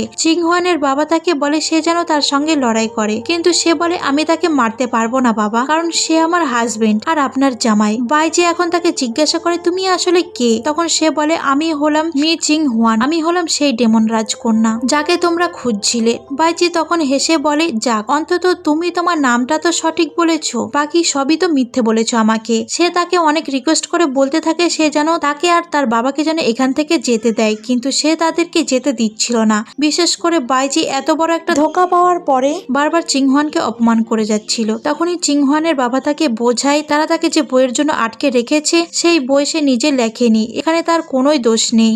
একই সাথে চিং হুয়ান তাকে রিকোয়েস্ট করতে থাকে তার বাবাকে ছেড়ে দিতে, সে চাইলে তাকে মেরে ফেলতে পারে। বাইজি চেষ্টা করেও তাকে মারতে পারে না, তার কষ্ট হয়। যখন তার বাবা এটা বুঝতে পারে তখন সে তাকে এটা ওটা বলে আরো বেশি ইমোশনাল করে দেয় আর নিজেদেরকে নির্দোষ প্রমাণ করে সেখান থেকে নিজের মেয়েকে নিয়ে চলে যায়। কিন্তু বাইজি চিং হুয়ানের উপর ভীষণ কষ্ট পায়। চিং হুয়ানও অনেক কষ্ট পাচ্ছিল তাকে ধোকা দেওয়ার কারণে। সেদিন তারা বাবা আর মেয়ে মিলে একটা গুহায় চলে আসে। সেখানে এসে তার বাবা তাকে বলে দেয় কোথায় বই আছে। তখন সেই পাথরে চাপ দেওয়া মাত্রই একটা মিং বই নামের বই বের হয়ে আসে। তখনই সেখানে বাইজি চলে আসে আর তাকে আঘাত করে সেই বইটা নিয়ে নেয়। তখনই চিং হুয়ান বুঝতে পারে এটা বাইজি নয়। কিছুক্ষণের মধ্যে সেখানে আসল বাইজি চলে আসে। আসলে এটা বাইজি ছিল না, বরং বাইজির উপরে এটা ছিল রিয়ং ইয়ন। বাইজিকে এখানে দেখে সে তো অনেক বিরক্ত হয়। এর পিছু করে সেখানে মাস্টার আর তার দলবল সেখানে চলে আসে। বাইজি এখানে মাস্টারদেরকে বাধা দিয়ে বলে সে যেন চিং হুয়ান আর তার বাবার কোনো ক্ষতি না করে। তারা যে বই চেয়েছিল সে বই তো তারা পেয়ে গিয়েছে, কিন্তু মাস্টার তার উপরে অনেক রেগে যায় আর বলে তুমি কিভাবে এমন একটা মানুষের সাপোর্ট করতে পারো? তোমার কি মনে হচ্ছে আমি তাকে এমনি আটকে রেখেছিলাম? সেই বই পুরোটাই মুখস্থ করেছে, এমনকি এই বইয়ের ভালো ভালো সব কুমফু ও জাদুও ব্যবহার করে সে খারাপ কাজে লাগাবে। একমাত্র এই জন্যই আমরা তাকে বন্দি করে রেখেছিলাম, যেন সে অন্য কারোর ক্ষতি করতে না পারে। পেছনে থেকে চিং হুয়ান চিৎকার দিয়ে ওঠে বলে তার বাবা এসব কোনো কিছুই করেনি। সে জানে তার বাবা এই বইয়ের কোনো কিছুই ব্যবহার করেনি এবং এসব কিছু করতে পারে না। তখন সে বলে তার বাবার মধ্যে এমন কোনো জাদু শক্তি নেই, কারণ তার বাবার সমস্ত জাদু শক্তি সে তার মেয়ের মধ্যে প্রবেশ করে দিয়েছে। চিয়াং হুয়ানের বাবা যখন বুঝতে পারে অবস্থান বেগতিক হয়ে যাচ্ছে তখনই তিনি নিজের পাওয়ার ব্যবহার করে তার মেয়েকে জাগ্রত করতে শুরু করে দেয়। এটা দেখে বাইজি চিং হুয়ানের কাছে যায়। চিং হুয়ানের প্রচন্ড মাথা ব্যথা করছিল, সে বুঝতে পারছিল না তার সঙ্গে এসব কি করা হচ্ছে, কিন্তু মাস্টার বুঝে যায় যে তার বাবা তাকে জাগ্রত করছে। তখনই চিং হুয়ান জাগ্রত হয়ে যায় আর প্রচন্ড পাওয়ারফুল হয়ে যায়। সে নিজের হিতাহিত জ্ঞান হারিয়ে ফেলে এবং সবার উপর অ্যাটাক করতে শুরু করে। বাইজি তার শ্বশুরকে বলে আপনি বাবা হয়ে নিজের মেয়ের সঙ্গে এমনটা কিভাবে করতে পারেন? যখন চিং হুয়ানের বাবা হাসতে হাসতে বলে সে হলো আমাদের রক্ষক, সে কোনো ডিমন নয়, সে হলো পরী। সে আমাদেরকে বাঁচানোর জন্যই নিজেকে স্যাক্রিফাইস করে বরফে পরিণত হয়েছে আর এখন সময় হয়েছে আবারও তাকে স্যাক্রিফাইস করার। এটা বলে তিনি হাসছিলেন আর এইসব কিছু শুনে বাইজি ভীষণ রেগে যাচ্ছিল আর কষ্টে কান্না করছিল। এদিকে চিং হুয়ান তাদের সঙ্গে লড়াই করছিল। এটা দেখে সে তাদেরকে বাঁচানোর জন্য চিং হুয়ানের সামনে চলে আসে। তাকে দেখা মাত্রই বাইজির জ্ঞান ফিরে আসে। সে তাকে মারে না আর তাদেরকে বাঁচানোর জন্য সেখানে থেকে দৌড়ে পালায়। বাইজিও তার পিছু পিছু চলে যায় আর এখানে মাস্টার চিং হুয়ানের বাবাকে মেরে ফেলে। বাইরে বাইজি যখন চিং হুয়ানকে গিয়ে ডাক দেয় তখন চিং হুয়ান আবারও সেই পাওয়ারের বশে চলে এসেছিল। সে তার গলা চেপে ধরে। বাইজি বারবার তাকে মনে করানোর চেষ্টা করে যে সে তার হাজবেন্ড। তখনই আস্তে আস্তে সে চিং হুয়ানের সবকিছু মনে পড়তে শুরু করে। যখন তার সবকিছু মনে পড়ে যায় তখন বাইজি তাকে ছেড়ে দেয়। এই সবকিছুর জন্য তার ভীষণ খারাপ লাগে। বাইজি তাকে বলে তুমি মন খারাপ করো না, আমি সব সময় তোমার পাশে আছি, আমি তোমাকে প্রোটেক্ট করব। তখনই সেখানে মাস্টার চলে আসে আর চিং হুয়ানকে মারতে চায়, কিন্তু বাইজি তার মাস্টারকে বাধা দেয়। এতে তার মাস্টার ভীষণ রেগে যায়। সে তার মাস্টারকে বলে সে যেমনই হোক না কেন সে আমার ওয়াইফ আর সে আমার জীবন বাঁচিয়েছে। সে তো আপনাদের কোনো ক্ষতি করেনি, তার বাবা ক্ষতি করেছে। আমি তাকে কিছুতেই মারতে দেব না, তাকে মারতে হলে আমার উপর দিয়ে যেতে হবে। তার এইসব কথা শুনে চিংহওয়ানের অনেক ভালো লাগে। বাইজি এবার তাকে বলে তুমি ভয় পেও না, আমি তোমার পাশে আছি, আমি তোমাকে প্রোটেক্ট করব। কিন্তু চিংহওয়ান তাকে বলে আমি তোমাকে মুক্তি দিলাম। এটা বলে তাকে ধাক্কা দেয় আর নিজেই পাহাড় থেকে লাফ দেয়। বাইজি তাকে বাঁচাতে চাইছিল কিন্তু তার মাস্টার তাকে ধরে রেখেছিল এবং অনেক খুশিও হয়ে গেছিল। চিংহওয়ান এমনটা করেছিল যেন সে তাদের আর কোনো ক্ষতি না করে, এমনকি তার হাজবেন্ডেরও যেন ক্ষতি করতে না পারে এবং তাদের ভালোর জন্য এবার সে নিজের জীবন স্যাক্রিফাইস করলো। আর এটা দেখে বাইজি ভীষণ কষ্ট পেল। সেদিনের পর থেকে বাইজি মাউন্টেন ছেড়ে দিয়েছিল। সে আর তাদের সদস্য থাকেনি এবং নিজে আলাদা একটা জায়গা নিয়ে বসবাস করে। সে তার বাকিটা জীবন এখানেই একা একা কাটিয়ে দিয়েছে। সে প্রায় বৃদ্ধ হয়ে গিয়েছে কিন্তু এখনো সে চিংহওয়ানকে ভুলতে পারেনি। সে বলছিল এই জীবনে আমি তোমাকে না পেলাম কিন্তু পরের জীবনে আমি তোমাকে পেতে চাই। এভাবেই তাদের এই জীবন শেষ হয়ে যায়। আর ওইদিকে ফুলপরির একটা পাপড়ি ঝরে যায়। এখন পৃথিবীতে আবারও তাদের দ্বিতীয়বার জন্ম হয়। বাইজিকে আবারও একটা রাজ্যে দেখানো হয়। সেখানে সে বেশ অসুস্থ ছিল। তার সঙ্গে একটা প্রহরী কথা বলছিল। সে বলছিল আপনি লিং রাজ্যের প্রিন্স হয়েও এই রাজ্যে এসে আপনাকে হোস্টেস হিসেবে থাকতে হচ্ছে। আর এই রাজ্যে আসার পর থেকে প্রিন্সেস আপনার সঙ্গে খুবই দুর্ব্যবহার করেছে। আসলে এগুলো প্রিন্সেস হিসেবে আপনার খুবই অপমানজনক। তখন বাইজি বলে আমি তো সিং রাজ্যের হোস্টেস হিসেবে এসেছি, তাই আমাকে ওনার কথা শুনেই চলতে হবে। এখন তারা সিং রাজ্যের রাজকুমারের সঙ্গে দেখা করতে যায় কারণ রাজকুমারী তাকে ডেকে পাঠিয়েছে। রাজকন্যার হেরেমে যাওয়ার পরে সে প্রথমে তার কাছে মাপ চেয়ে বলে আসলে আমি অসুস্থ ছিলাম, এই জন্যই এখানে উপস্থিত হতে আমার একটু দেরি হয়ে গিয়েছে। এটা শুনে আশেপাশের সবাই তাকে বলছিল হাঁটু গেড়ে বসতে এবং তার কাছে ক্ষমা চাইতে, কিন্তু সে কিছুতেই নত হয় না। তার এমন অ্যাটিটিউড দেখে এবার রাজকন্যা বেরিয়ে আসে। আমরা দেখতে পাই রাজকন্যা ভীষণই সুন্দরী। সে বাইজিকে তার কাছে ডাকে আর তাকে অনেক কাছে থেকে দেখে সে নিজেকে অনেক ইমপ্রেস হয়ে যায়। সে বলে আশেপাশের মানুষেরা তো ঠিকই বলে তুমি আসলেই চাঁদ আর সূর্যের মতো উজ্জ্বল। মানে সে তার রূপের প্রশংসা করে। এখানে বলে রাখি সিং রাজ্যের রাজকন্যাই হলো এখানকার শাসক। যদিও এই রাজ্যে সে পার্মানেন্ট রানী হতে পারেনি কিন্তু সেই হলো এখানকার শাসক এবং সর্বোচ্চ ক্ষমতাধারী। প্রিন্সেস তাকে বলে তুমি কি আমার হেরেমের সদস্য হতে চাও? তখন বাইজি তাকে বলে আপনি কি আমাকে আপনার হাজবেন্ড হিসেবে গ্রহণ করতে চান? এটা শুনে সেখানে থাকা ডিউক ভীষণ রেগে যায় আর তাকে মারতে আসে কিন্তু প্রিন্সেস তাকে থামিয়ে দেয়। আসলে ডিউকও মনে মনে তাকে পছন্দ করে। সে বলে এই ছেলের বদলে তাকে তার হেরেমে তাকে সামিল করতে, কিন্তু প্রিন্সেস তার এই আচরণে একটু রেগে সেখান থেকে চলে যায়। বাইজিও সেখান থেকে চলে যাওয়ার পরে ডিউক শুধু প্রিন্সেসকে একটু সাবধানে থাকতে বলে কারণ বাইজি হলো অন্য রাজ্যের প্রিন্স, তার মনে নিশ্চয় অন্য কোনো উদ্দেশ্য থাকতে পারে। কিন্তু প্রিন্সেস তাকে বলে তার মতো বুদ্ধিমান হতে হলে তোমাকে আরো বেশি বই পড়তে হবে। যখন সে চলে যাচ্ছিল তখন উপরের ব্রিজ থেকে তারা দুজনে তাকে দেখছিল। ডিউক প্রিন্সেসকে বলছিল আমার মনে হয় না তার প্রতি এত ভালোবাসা রাখা আপনার ঠিক হবে। তখনই সে বলে আমি তাকে কতটা ভালোবাসলে সে আমার গোলামি করবে। এটা বলে সে ওখান থেকে চলে যায়। এদিকে বাইজিকে দেখি সে তার স্বপ্নে আগের জন্মের দৃশ্যগুলো দেখছিল। সে ভীষণই ভয় পেয়ে যায় কিন্তু সে চিংহওয়ানের চেহারা দেখতে পায় না। চিংহওয়ানের নাম বলে চিৎকার করে সে ঘুম থেকে ওঠে। তখনই প্রিন্সেস তাকে বলে চিংহওয়ান তো আমার নাম, কিন্তু তুমি কিভাবে জানলে? তখন সে লাফ দিয়ে বিছানা থেকে নেমে তার লোকদেরকে ডাকতে শুরু করে যেন তারা তাকে তার ড্রেস নিয়ে এসে দেয়, কিন্তু সেখানে কেউ ছিল না। চিংহওয়ান তাকে বলে তুমি আমার সামনে এত লজ্জা কেন পাচ্ছ? তুমি তো পোশাক পরেই আছো, আমি কি তোমাকে খেয়ে ফেলবো নাকি? বাইজি তাকে জিজ্ঞাসা করে আপনি এখানে কেন এসেছেন? আমি তো বলেছি আমি আপনার হেরেমে সামিল হব না, আর হেরেমে আমাকে এত কি প্রয়োজন? এতদিন হলো আমি এখানে আছি, কখনো তো আমাকে বলেননি। তখনই সে বলে আসলে তো এর আগে কখনো দেখিনি, কিন্তু তোমাকে দেখার পরে মনে হয়েছে তুমি আমার মতোই, তাই আমি খুবই খুশি হব তুমি যদি আমার হেরেমে আসো। এটা বলে সে ওখানে থেকে চলে যায়। এরপরে প্রিন্সেস তার হেরেমের কাজগুলো সারে। এদিকে আমরা প্রিন্স বাইজিকে দেখি তার লোক এসে তাকে জানায় তাদের রাজ্যে আবারও প্রিন্সেস চিংহওয়ান অ্যাটাক করেছে, তাদের অবস্থা অনেক খারাপ। তখন সে তাদের লোকের সঙ্গে পরামর্শ করছিল কিভাবে তারা রাজ্যের মানুষকে কিছুটা সাহায্য করা যায়। তখনই সেখানে চিংহওয়ান চলে আসে। কোনো অনুমতি ছাড়াই সে ভেতরে প্রবেশ করে বসে পড়ে। তখন রাজা বাইজি তার কাছে যায় জিজ্ঞাসা করে সে এখানে হঠাৎ কেন এলো। রাজকুমারী চিয়াংহওয়ান তাকে সেই টাকার নোটটা দেখিয়ে বলে এটা চিনতে পারছো? 10 লক্ষ টাকার নোট। তুমি দেখছো অনেক বড় হৃদয়ের মানুষ। আসলে বাইজি তার লোকের সঙ্গে একটু আগেই টাকার বিষয়ে কথা বলছিল যেটা সে তার লোকদের কাছে পাঠিয়েছে, কিন্তু রাজকুমারী এটা সম্পর্কে জেনে ফেলেছে। এটা দেখে তো বাইজি একটু ভয় পেয়ে যায়। চিংহওয়ান এখন তার গলায় তরোয়াল ধরে। বাইজি তো ভয়ে কাঁপছিল। তখন সে তার গলা না কেটে তার শার্টের বোতাম খুলে দেয় আর তার কাছে গিয়ে তাকে বলে তুমি কি এখনো বুঝতে পারোনি যে এই সেন রাজ্যের সবচেয়ে পাওয়ারফুল হলাম আমি, আর তুমি আমাকে না জানিয়ে ভিতরে ভিতরে এসব কিছু করে ফেলেছো। তখন বাইজি এই সমস্ত কর্মকাণ্ডের জন্য তার কাছে থেকে ক্ষমা চায় আর বলে আমাদের দেশের মানুষের জন্য আমার খুবই করুণা হচ্ছিল, ওই জন্যই পাঠিয়েছি। তখন প্রিন্সেস বলে বুঝতে পেরেছি, তোমার জায়গায় আমি হলে আমি হয়তো এই একই কাজ করতাম, তবে তুমি চাইলে আমি হাজারো সৈনিকদেরকে ছেড়ে দিতে পারি, আমি তাদেরকে মারবো না, কিন্তু এজন্য তোমাকে কিছু একটা করতে হবে। তখন সে বলে আমাকে কি করতে হবে? প্রিন্সেস বলে তুমি কি এখনো বুঝতে পারছো না? এটা বলে সে তাকে খারাপ ইঙ্গিতে বোঝায়। তখন সে বলে এমনটা সম্ভব নয়, আপনি কি আমার সঙ্গে মজা করছেন? তখন রাজকুমারী তাকে বলে তুমি তাহলে আবারও ভেবে দেখো, কারণ হতে পারে আগামী কালকে আমি আমার মাইন্ড চেঞ্জ করব, তখন তুমি আমার কাছে ভিক্ষা চাইলেও আমি আর তোমাকে এই সুযোগ দেব না। এটা বলে যখনই সে চলে যাচ্ছিল তখনই সে রাজকুমারীকে কিস করে দেয়।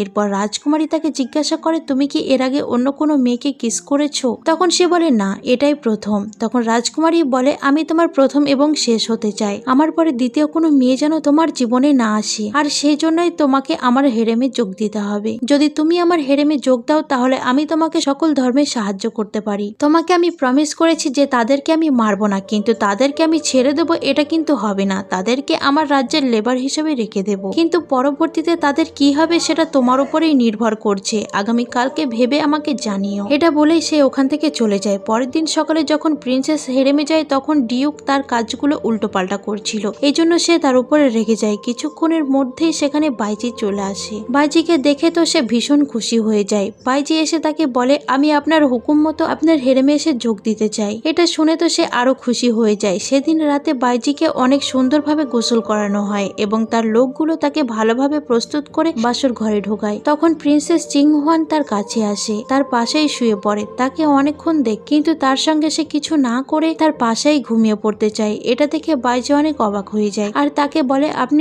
যে কারণে আপনি আমাকে ডেকেছিলেন সেটা না করেই ঘুমিয়ে যাচ্ছেন, আজকে রাতটা খুবই দীর্ঘ হতে চলেছে, তাহলে এই রাতে আপনি কি করতে চান? তখন সে বলে আমি শুধু তোমাকে দেখতে চাই, তুমি যেভাবে আছো এভাবেই থাকো। তখন সে চিংহুয়ানের কাপড় সরাতে চাইলে চিংহুয়ান রেগে যায়। বাইজি বুঝে যায় যে সে এর আগে কখনোই কোনো ছেলের সঙ্গে ঘুমোয়নি। সে বলে আপনি সত্যি করে বলুন, এর আগে তো আপনি কখনোই মনে হয় কোনো ছেলের সঙ্গে ঘুমননি, তাই না? রাজকুমারী বিষয়টিকে ইগনোর করে আর বলে তুমি আজকে আমার সঙ্গে যেভাবেই আছো প্রতিদিন এইভাবেই থাকবে, যখন তোমাকে আমি আমার রাজা বানাবো সেই দিন আমাদের প্রথম রাত হবে, ততদিন পর্যন্ত আমরা এভাবেই থাকবো আর সারা রাত আমি তোমাকে দেখবো। এটা শুনে বাইজি তার কপালে একটা কিস করে আর বলে ঠিক আছে, এটাই হবে। এভাবেই তারা দুজনে পাশাপাশি শুয়ে সারা রাত কাটিয়ে দেয়। এরপর থেকে প্রতিদিন বিকেলে তারা দুজনে অনেক সুন্দর সময় পার করত। রাজকুমার বাইজি তাকে মিউজিক শোনায়। আস্তে আস্তে তারা দুজনে একে অন্যের সঙ্গে ফ্রি হতে শুরু করে। বাইজি তার একটু বেশি কেয়ার করছিল। এটা দেখে তো সে অনেক ইমপ্রেস হয়ে যায়। কিছুক্ষণের মধ্যে সেখানে ডিউক এসে প্রবেশ করে আর তাদের দুজনকে এই অবস্থায় দেখে সে ভীষণ রেগে যায়। সে রাজকুমারীকে বলে আমি সাং রাজ্যের জন্য এত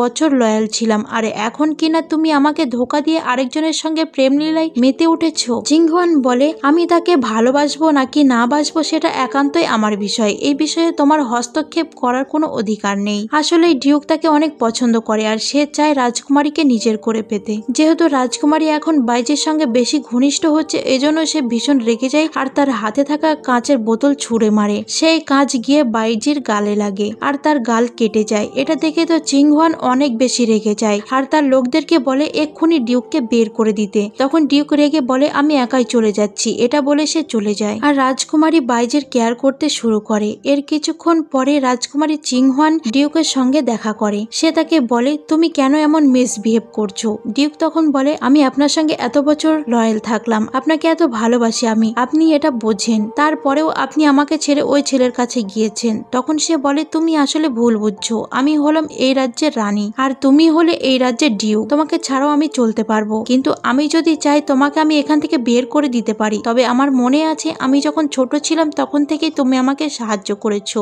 এই রাজ্য পরিচালনা করার জন্য। তোমার সঙ্গে আমার একটা গভীর সম্পর্ক গড়ে উঠেছে, সেটা হচ্ছে ভাই বোনের। আমি তোমাকে নিজের ভাই মনে করি, সেই হিসেবে একটা ভালোবাসার স্থান আমি তোমাকে দিয়েছি। তাই বলে বাইজির সঙ্গে তুমি নিজেকে কম্পেয়ার করতে পারো না। সে হলো প্রথম এবং শেষ ছেলে যার সঙ্গে আমি শুয়েছি, তাই তুমি তোমার এই রাগ পরবর্তীতে বৃদ্ধি করো না। এটা শুনে ডিউক অনেক কষ্ট পায় আর বলে বুঝতে পেরেছি। এটা বলে সে ওখান থেকে উঠে চলে যায় আর ড্রিঙ্কস করতে শুরু করে। বাইরে থেকে এই সবকিছু বাইজি শুনে ফেলে। এখন সে ডিউকের সঙ্গে একটা প্ল্যান করে আর প্ল্যান করে এমন একটা কাজ করে যার কারণে পরের দিন প্রিন্সেস অনেক রেগে যায় তার উপরে। প্রিন্সেস আবারও তাকে বলে আমি কতবার আপনাকে বোঝাবো, তুমি হলে তুমি আর বাইজি বাইজির জায়গায় আছে, তুমি বারবার তার সঙ্গে নিজেকে কেন কম্পেয়ার করছো। এবার ডিউক তাকে বলে আমি তোমার রাজা হতে চাই, আমি শুধু তোমার হতে চাই। এটা বলে সে তার সঙ্গে সিডিউস করতে শুরু করে। তখন রাজকুমারী রেগে তাকে একটা চড় মেরে দেয় আর তাকে বলে এখনো বলছি সাবধান হয়ে যাও, তুমি আমাকে বাধ্য করো না তোমাকে মেরে ফেলতে। এটা বলে সে ওখান থেকে চলে যায়। তখন সে এতটা রেগে যায় যে সে রাজ্যের সমস্ত কাজ ফেলে যুদ্ধে যাওয়ার সমস্ত সৈনিকদেরকে সে ছুটি দিয়ে দেয়, এমনকি তাদেরকে বিশ্রাম নেওয়ার জন্য কিছু ওয়াইন পাঠিয়ে দেয় আরাম করার জন্য এবং যুদ্ধ বন্ধ করার জন্য। তখনই সেখানে মিনিস্টার চলে আসা তাকে বলে তুমি এসব কি করছো, তুমি কি জানো এটার জন্য পরিস্থিতি কতটা বিগতিক হতে পারে, শত্রুপক্ষ আমাদের উপর হামলা করে দিলে তখন আমরা কি করব। কিন্তু সে তাকে কোনো উত্তরই দেয় না, সে চুপচাপ বসে থাকে কারণ তার মনে চলছিল অন্য প্ল্যান। সে শুধু মনে মনে ভাবছিল যে এবার যদি রাজকুমারী বিপদে পড়ে তবে সে বুঝতে পারবে যে ডিউককে ছাড়া সে এই রাজ্যের রানী হতে পারবে না। একমাত্র ডিউকের কারণেই সে এই রাজ্যের রানী হিসেবে শাসন করতে পারছে, কারণ রাজ্যের সমস্ত ইন্টারনাল বিষয়গুলো এবং যুদ্ধের বিষয়গুলোতে ডিউক নিয়ন্ত্রণ করে। এদিকে বাইজির সঙ্গে যখন রাজকুমারী বসেছিল তখনই একজন প্রহরী আসা তাকে খবর দেয় তাদের রাজ্যের বর্ডারে শত্রুপক্ষ চলে এসেছে, কিন্তু ডিউক কোনো কিছুই করছে না, তাদের সৈনিকেরা বসে আছে, কিছুক্ষণের মধ্যেই হয়তো রাজ্যে হামলা করা শুরু হয়ে যাবে। এটা শুনে তো সে প্রচন্ড রেগে যায়, সে ডিউককে জেলখানায় বন্দি করে ফেলে আর তাকে মারধর করে। এরপর সে তাকে বলে তুমি কেন বুঝতে পারছো না, তুমি হলে আমার ভাই আর বাইজি হলো আমার প্রেমিক, তার সঙ্গে তুমি নিজেকে কেন কম্পেয়ার করছো। তখন সে চিৎকার করে বলে কারণ আমি সবসময় তোমার হাজবেন্ড হতে চেয়েছিলাম, তুমি তোমার পাশে আমাকে একটু জায়গা দাও তাহলেই তো হয়। কিন্তু সে কিছুতে তাকে মেনে নেবে না। রাজকুমারী যখন দেখতে পায় ডিউক একদমই অবদ্ধ হয়ে গিয়েছে তখন সে তাকে বলে তুমি আসলে কি চাও। ডিউক তখন বলে হয় তুমি আমার রানী হবে, না হয় আমি এসব কিছু ছেড়ে দেব, দরকার হলে আমি মারা যাব, তারপরেও আমি ওই বাইজির সঙ্গে তোমাকে দেখতে পারবো না। তখন সে তাকে বলে তাহলে তুমি মরো। এটা বলে সে ওখান থেকে চলে যায়। কিছুক্ষণ পরে রাজকুমারী মিনিস্টারকে ডেকে পাঠায় আর সে তাকে বলে ডিউককে যেন শাস্তি হিসেবে এই রাজ্যের বর্ডারে রেখে আসা হয়, সে যেন কখনোই এই রাজ্যে ফিরতে না পারে। মিনিস্টার তাকে রিকোয়েস্ট করে বলে সে যেন ডিউককে এই ধরনের শাস্তি না দেয়, তাহলে রাজ্য অচল হয়ে পড়বে। কিন্তু রাজকুমারী তার কথাই শোনে না, শুধু তাকে বলে আমি যা বলেছি তাই হবে। এরপর মিনিস্টার ডিউকের সঙ্গে দেখা করে, তার জন্য ভালো ভালো খাবার নিয়ে যায়। সে তাকে বলে তোমার সঙ্গে আজকে আমার শেষ দেখা, আমাদের রাজকুমারী চিয়াংহান ডিসিশন নিয়েছে যে সে তোমাকে রাজ্যের বর্ডারে পাঠিয়ে দেবে। এটা শুনে ডিউক অনেক কষ্ট পায় আর হাসতে হাসতে বলে সে যখন আমাকে চাই না তখন এত বড় অপমান সহ্য করার থেকে আমি নিজেকে শেষ করে দেব। এটা বলে সে ওখানে থাকা ভাঙা কাচের টুকরো নিয়ে নিজের গলায় আঘাত করে আর আত্মহত্যা করে মারা যায়। চিয়াং হুয়ান যখন ডিউকের আত্মহত্যার খবর পায় তখন সে একদমই ভেঙে পড়ে, কারণ সে কখনোই ভাবেনি যে ডিউক আত্মহত্যা করে ফেলবে। এজন্যই তার মন তার ভীষণ খারাপ হয়ে যায়। একই সাথে সে বুঝতে পারছিল না যে এখন এই রাজ্যের কি হবে, কে এই রাজ্য পরিচালনা করবে। চিং হুয়ান রাতে বসে বসে ডিউকের কথাই ভাবছিল আর অনেক কষ্ট পাচ্ছিল। সেখানে বাইজে তার এনজয়ের জন্য তরলবাজি করে দেখাচ্ছিল, সে ওইদিকে কোনো মনোযোগ না দিয়ে শুধুমাত্র ডিউকের কথাই চিন্তা করছিল। ডিউকের মারা যাওয়ার কথা ভেবে সে এতটা কষ্ট পায় যে তার হাতে থাকা ওয়াইনের গ্লাসটা ভেঙে ফেলে। তখনই বাইজি দৌড়ে তার কাছে আসলে আর তাকে বলে তার কি মন খারাপ, সে এমনটা কেন করছে, যদি তার মন খারাপও হয় তারপরেও যেন সে নিজের কোনো ক্ষতি না করে। এতে করে বাইজি অনেক কষ্ট পায়, সে তার হাতে ব্যান্ডেজ করে দিচ্ছিল আর তার জন্য অনেক চিন্তা করছিল। এটা দেখে চিং হুয়ান তাকে বলে তুমি তো দেখছি আমার অনেক বেশি কেয়ার করতে শুরু করেছো, এতে প্রকাশ পাচ্ছ তুমি আসলে আমাকে কতটা ভালোবাসো। বাইজিও তাকে বলে যে সে তাকে অনেক ভালোবাসে। চিং হুয়ান বলে তুমি জানো একটু আগে যে তরোয়াল নিয়ে তুমি খেলা করছিলে সেটা আমাকে ডিউক দিয়েছিল আমার জন্মদিনের গিফট হিসেবে। বাইজি বলে ও আচ্ছা, আমি তো এটা জানতাম না। তখন চিং হুয়ান বলে তুমি কিভাবে জানবে, তুমি তো কয়েক মাস হলো আমাদের প্যালেসে এসেছো আর এই কয়েক মাসের জন্য এসে তুমি অনেক বেশি খেয়াল রাখছো, যার কারণে তুমি আমার কাছে থেকে সবচেয়ে কাছের মানুষকে দূরে করে দিয়েছো। এই রাজ্যকে সামলানোর ডান হাত তোমার জন্য তুমি কৌশল করে সরিয়ে দিয়েছো। এটা শুনে বাইজি অনেক অবাক হয়ে যায় আর সে তার গার্ডদেরকে বলে বাইজিকে নিয়ে গিয়ে জেলখানায় আটক করতে। তাকে জেলখানায় নিয়ে গিয়ে অনেক মারধর করা হয়। সেখানে চিং হুয়ান তার সঙ্গে দেখা করতে আসে। বাইজি তাকে ডেকেছিল। বাইজি তাকে বলে সে যেন তাকে ছেড়ে দেয় আর নয়তো তাকে মেরে ফেলে, সে আর এইসব টর্চার সহ্য করতে পারছে না। চিং হুয়ান বলে তোমার কি মনে হচ্ছে যে আমি একটা নিষ্ঠুর রানী? একদিন আমার বাবা আমাকে বলেছিল যে রানীদের কখনো মন থাকতে হয় না, কিন্তু আমি সেই ভুলটাই করেছি তোমাকে আমার মন দিয়ে, আর তুমি আমাকে ধোকা দিয়েছো। তোমার কারণে আজকে আমার এই অবস্থা আর ডিউকের প্রাণ গেল। তুমি কি মনে করছো যে আমি কিছুই বুঝতে পারিনি? এই সব কিছু তুমি প্ল্যান করে করেছো। যেদিন থেকে তুমি সেন রাজ্যের হোস্টেস হিসেবে এই রাজ্যে পা দিয়েছো সেই দিন থেকেই আমার অধঃপতন শুরু হয়েছে, কিন্তু আমি সেটা বুঝতে পারিনি। বাইজি বলে আমি শুধু চাই আমার সেং রাজ্যের যে সৈনিকদেরকে আপনি ধরে রেখেছেন তাদেরকে প্রাণে মারবেন না, দয়া করে তাদেরকে ছেড়ে দিন। আপনি তো জানেন আমার কাছে 10 লক্ষ টাকা আছে, সেই টাকাও আমি আপনাকে দিয়ে দেব, তারপরেও আপনি তাদেরকে ছেড়ে দিন। এটা শুনে সে হাসতে থাকে আর তাকে আঘাত করে। এরপর তাকে বলে তুমি এখন ভালো সাজার চেষ্টা করছো, তোমার জন্য এতগুলো সৈনিকের প্রাণ গেল, শুধুমাত্র তোমার দেশের সৈনিকই নয় বরং আমার দেশের সৈনিকদেরও প্রাণ গেছে। বাইজি তাকে বুঝিয়ে বলে যে সে কেন ডিউককে মারতে যাবে, বরং ডিউকের সঙ্গে তো তার রানীর নিজেই ডিল করছিল। সে মারা যাওয়া থেকে তাকে জেলে পাঠানো পর্যন্ত এই সবকিছু তো চিংহুয়ান নিজেই করেছিল, আর সবাই বলছিল সে আত্মহত্যা করেছে, তাকে তো প্ল্যান করে মারা হয়নি। যদি তাকে প্ল্যান করে মার্ডার করা হতো তাহলে এটার প্রমাণ সে নিশ্চয়ই পেত। তাদের কথার মাঝে সেখানে একজন সৈনিক এসে জানায় আসলে ডিউক আত্মহত্যা করেনি, বরং তাকে পুড়িয়ে মারা হয়েছে, আর তারা খোঁজ নিয়ে দেখেছে এটা হলো থার্ড প্রিন্সের কাজ। এটা জানা মাত্রই বাইজি বলে দেখেছো, আমি তোমাকে বলেছিলাম যে আমি এসব করিনি, কিন্তু তুমি আমার উপরে এক ফোঁটাও বিশ্বাস করলে না। আমার মা বলতো একটা রানীকে সার্ভ করা মানে হলো একটা বাঘের পাশে বসে তাকে খাবার খাওয়ানো, যে কোনো সময় সে তোমার আঘাত করতে পারে, কিন্তু আমি সেটা বুঝিনি। যেহেতু তুমি আমাকে বিশ্বাসই করো না, তাহলে তুমি আমাকে দয়া করে মেরে ফেলো, এত কষ্ট আর আমাকে দিও না। তার এত কষ্ট দেখে এবার প্রিন্সেসের মন গলে। সে তাকে বলে তুমি কি আমাকে ভালোবাসো, সত্যি করে বলো। তার এই কথা শুনে বাইজি কান্না করে ফেলে, আর সে বলে না, আমি তোমাকে ভালোবাসি না, আর আমি তোমার সঙ্গে থাকতেও চাই না, দয়া করে আমাকে মেরে ফেলো, আমাকে বাঁচিয়ে রেখো না। তার এই কথা শুনে রানী অনেক বেশি কষ্ট পায়। সে তাকে বলে আমাকে তুমি মাফ করে দাও, আমি আসলে বুঝতে পারিনি এই সব কিছুর পেছনে তৃতীয় প্রিন্স দায়ী, তুমি আমাকে মাফ করে দাও, আমি তোমাকে অনেক ভালোবাসি। কিন্তু বাইজি কান্না করতে তাকে বলে আমি আর তোমাকে ভালোবাসি না, আমি তোমার ভালোবাসা থেকে মুক্ত হতে চাই। এটা বলেই তার মুখ থেকে রক্ত বের হয় আর সে জ্ঞান হারিয়ে ফেলে। চিংহুয়ান তখন অস্থির হয়ে যায়, সে চিৎকার করে ডাক্তার ডাকে। ডাক্তার দেখানোর পরে সে সারা রাত বাইজির পাশে বসে তার সেবা করে। সে তাকে সেবা করছিল আর কান্না করতে করতে বলছিল তুমি একবার জেগে ওঠো, তুমি যা বলবে আমি তাই শুনবো। কিছুক্ষণ পর বাইজির জ্ঞান ফিরে আসে। এটা দেখে তো সে ভীষণ খুশি হয়ে যায়। সে আবারও দ্রুত ফিজিশিয়ানকে ডেকে পাঠায়। বাইজি তখন তাকে বলে কোনো প্রয়োজন নেই, আর আপনি আপনার রাজ্যের গুরুত্বপূর্ণ কাজ ফেলে আমার কাছে কেন বসে আছেন। তখন তাকে বলতে থাকে তুমি কি চাও, তুমি আমাকে বলো, আমি তোমার সব ইচ্ছে পূরণ করব।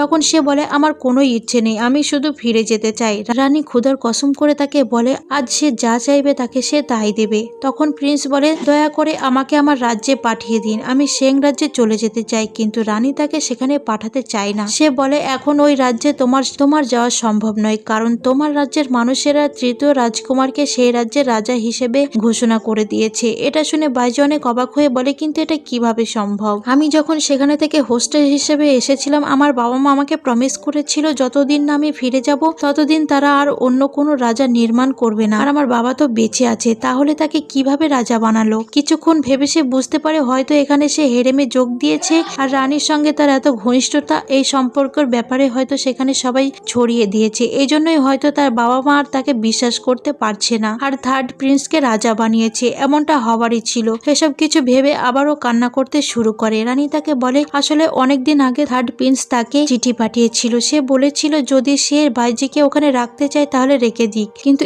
এর বিনিময়ে সে যেন তাকে রাজা হতে সাহায্য করে। আর সে তাকে চিঠিতে জানিয়েছিল রানী এখানে বাইজিকে পার্মানেন্ট রেখে দিতে চায়, আর এটার কারণেই হয়তো সে রাজা হওয়ার সুযোগ পেয়েছে। এসব কিছু শুনে বাইজি অনেক হতাশ হয়ে পড়ে, কিন্তু চিংহুয়ান তাকে আশ্বাস দিয়ে বলে তুমি চাইলে আমার রাজা হতে পারো, তুমি আমার হাজবেন্ড হলে তুমি এই রাজ্যে রাজা হতে পারবে, আর তোমাদের লিং রাজ্য থেকে আমাদের এই সেং রাজ্য আরো বেশি পাওয়ারফুল, আমরা দুজনে একসঙ্গে রাজার কাজ করব, তাহলে আমরা পুরো রাজ্য জিতে নিতে পারবো, আর তুমি হবে আমার একমাত্র রাজা। তার এই কথা শুনে বাইজি বলে রাজা, কিসের রাজা হব, আমার পুরো ফিউচারকে নষ্ট করে দিয়ে এখন তুমি আমাকে প্রমিস করছো যে তুমি আমাকে তোমার রাজা বানাবে। এখন আর আমার এসব কিছু কোনো কিছুর আশা নেই, দয়া করে আমাকে পোস্ট হাউসে পাঠিয়ে দিন, তোমার রাজ্যেই থাকবো কিন্তু তোমার সঙ্গে তোমার এই হেরেমে থাকবো না। এটা শুনে রানী কষ্ট পায় আর তাকে তার পোস্ট হাউসে পাঠিয়ে দেয়। বাইজি চলে আসার পরে রানী তাকে ছাড়া থাকতে পারছিল না, এজন্য সে প্রত্যেক দিন তার ঘরের বাইরে বসে সেই মিউজিকটা বাজাতে শুরু করে, যে মিউজিক বাইজি তাকে বাজিয়ে শোনাতো। অনেকক্ষণ এই মিউজিক চলার পর বাইজি বেরিয়ে আসে, তাকে দেখে তো চিংহুয়ান অনেক খুশি হয়ে যায়। বাইজি তাকে বলে আপনি এখানে কেন এসেছেন। চিংহুয়ান বলে আমি তোমার জন্য এতক্ষণ ধরে মিউজিক বাজিয়েছি, তুমি কি আমাকে দেখতে এসেছো। কিন্তু বাইজি বলে না, আমি আপনাকে দেখতে আসিনি, আমি আপনাকে বলতে এসেছি যে এসব কিছু করে লাভ নেই, আপনি এখান থেকে চলে যান। তার এই কথা শুনে চিংহুয়ানের অনেক খারাপ লাগে, কারণ সে তার হাতে দাগ করে ফেলেছিল, কিন্তু তার এই কষ্টের মূল্য সে দিল না। না। বাইজি তাকে কোনো পাত্তা না দিয়ে দরজা বন্ধ করে দেয়। তার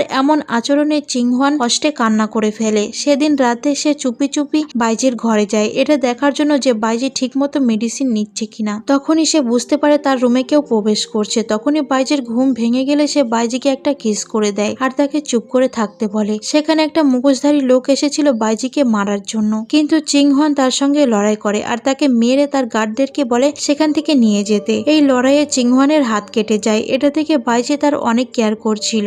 চিংহোয়ান তখন তাকে বলে, আমি তোমাকে অনেক ভালোবাসি, তুমি কি আমাকে এই মাফ করে দিতে পারো না? বাইজি তখন তাকে জড়িয়ে ধরে বলে, আমি তোমাকে ঘৃণাও করতে পারি না। চিংহোয়ান তাকে বলে, তুমি আমার সঙ্গে আবারও আমার প্রাসাদে ফিরে চলো, এখানে থাকা তোমার জন্য সেভ না। পরের দিন রাতে যখন রাজ্যের কাজ শেষ করে চিংহোয়ান তার ঘরে ফিরে আসে, তখনই সে আর তার দাসী বাইজিকে দেখে অনেক অবাক হয়ে যায়। দাসীগুলো লজ্জা পেয়ে হাসতে হাসতে বাইরে গিয়ে দরজা বন্ধ করে দেয় আর সে অনেক অবাক হয়ে বাইজিকে জিজ্ঞাসা করে, তুমি এখানে কি করছো? বাইজি তখন তাকে বলে, গতকালকে আপনি আবার প্রাণ বাঁচিয়েছেন, কিন্তু আপনাকে আমি কি দিয়ে শুকরিয়া আদায় করব বা আপনার ঋণ শোধ করব বুঝতে পারছিলাম না, তাই আমি আপনার কাছে চলে এলাম। আজকে রাতটা আমি শুধু আপনার। তার এই কথা শুনে চিংহোয়ান অনেক খুশি হয়ে যায়। সে তাকে কোলে করে নিয়ে যায়। তখন সে তাকে আদর করতে শুরু করে। সেদিন রাতটা তারা দুজন একই সঙ্গে কাটায়। পরের দিন সকালে রানী অনেক বেশি খুশি ছিল। সে সেজে গুজে রেডি হচ্ছিল। তখনই সেখানে বাইজি এলে। সে বাইজিকে বলে, তুমি তৈরি হয়ে নাও, আমি সবার সামনে তোমাকে আমার রাজা হিসেবে ঘোষণা করতে চাই। কিন্তু বাইজি বলে, সেটার আর কোনো দরকার নেই। আমি গতকালকে আপনাকে রাতে বলেই দিয়েছিলাম যে আপনি আমার প্রাণ বাঁচিয়েছেন, তার বিনিময়ে আমি আপনার সঙ্গে রাত কাটিয়েছি। এটা শুনে তো চিংহোয়ান অনেক রেগে যায় আর অবাক হয়ে তাকে জিজ্ঞাসা করে, তাহলে গত রাতে আমাদের মধ্যে যা হয়েছিল তার মাঝে কি একটু ভালোবাসা ছিল না? তুমি শুধুমাত্র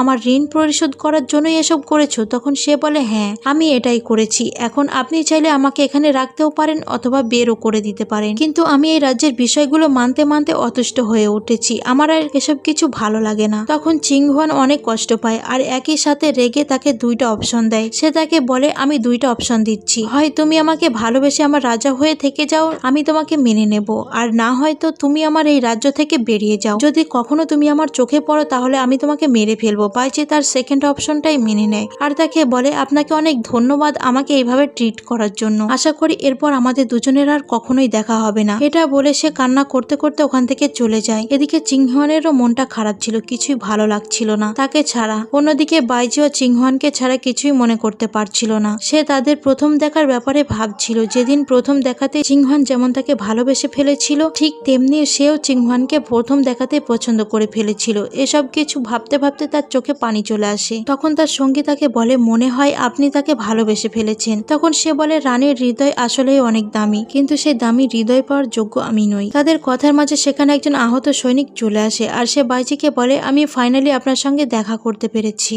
এদিকে রানীর কাছে একজন সৈনিক এসে বলে, সেদিন রাতে তারা যে সৈনিককে ধরেছিল সেটা হচ্ছে বাইজির রাজ্য থেকে পাঠানো সৈনিক, আর এই সৈনিক ডিউকের মৃত্যুর সঙ্গেও জড়িত ছিল। এটা শুনে সে তার সৈনিককে বলে, এক্ষুনি ওই লোকটাকে মেরে ফেলো। কিছুক্ষণ পরে আরেকজন সৈনিক এসে রানীকে জানায় যে বাইজি তার সঙ্গে দেখা করতে এসেছে। সে এটা শুনে তো অনেক খুশি হয়ে যায় আর বাইজিকে দ্রুত ভেতরে নিয়ে আসতে বলে। বাইজি সেখানে এসে হাঁটু গেড়ে বসে পড়ে। সে তাকে বলে, আমি আপনার রাজা হতে রাজি, আপনি যা চাইবেন আমি তাই করব। তখন রানী তাকে বলে, তুমি কি আমাকে তোমার পুতুল ভেবেছো যে তুমি যখন যা চাইবে, যখন যা বলবে আমি তখন তাই করব? তখন সে বলে, আমি আপনার হাতের পুতুল হতেও রাজি, কিন্তু তারপরেও আপনি আমাকে রাজা বানিয়ে নিন। কিন্তু রানী এবার তার কথায় রাজি হয় না। তাকে জিজ্ঞাসা করে হঠাৎ করে সে তার মত কেন পরিবর্তন করলো। তখন বাইজি তাকে আজকের ঘটনার ব্যাপারে বলে। তাদের রাজ্য থেকে যে ছেলেটি আহত হয়ে তার কাছে এসেছিল সে তাকে বলে, থার্ড প্রিন্স যে কিনা এখন বাইজির রাজ্যের রাজা হয়েছে, সে আসলে তার বাবা এবং তার মাকে বিষ খাইয়ে মেরে ফেলেছে। তারপরে সে ওই রাজ্য দখল করে নিয়েছে। এখন সে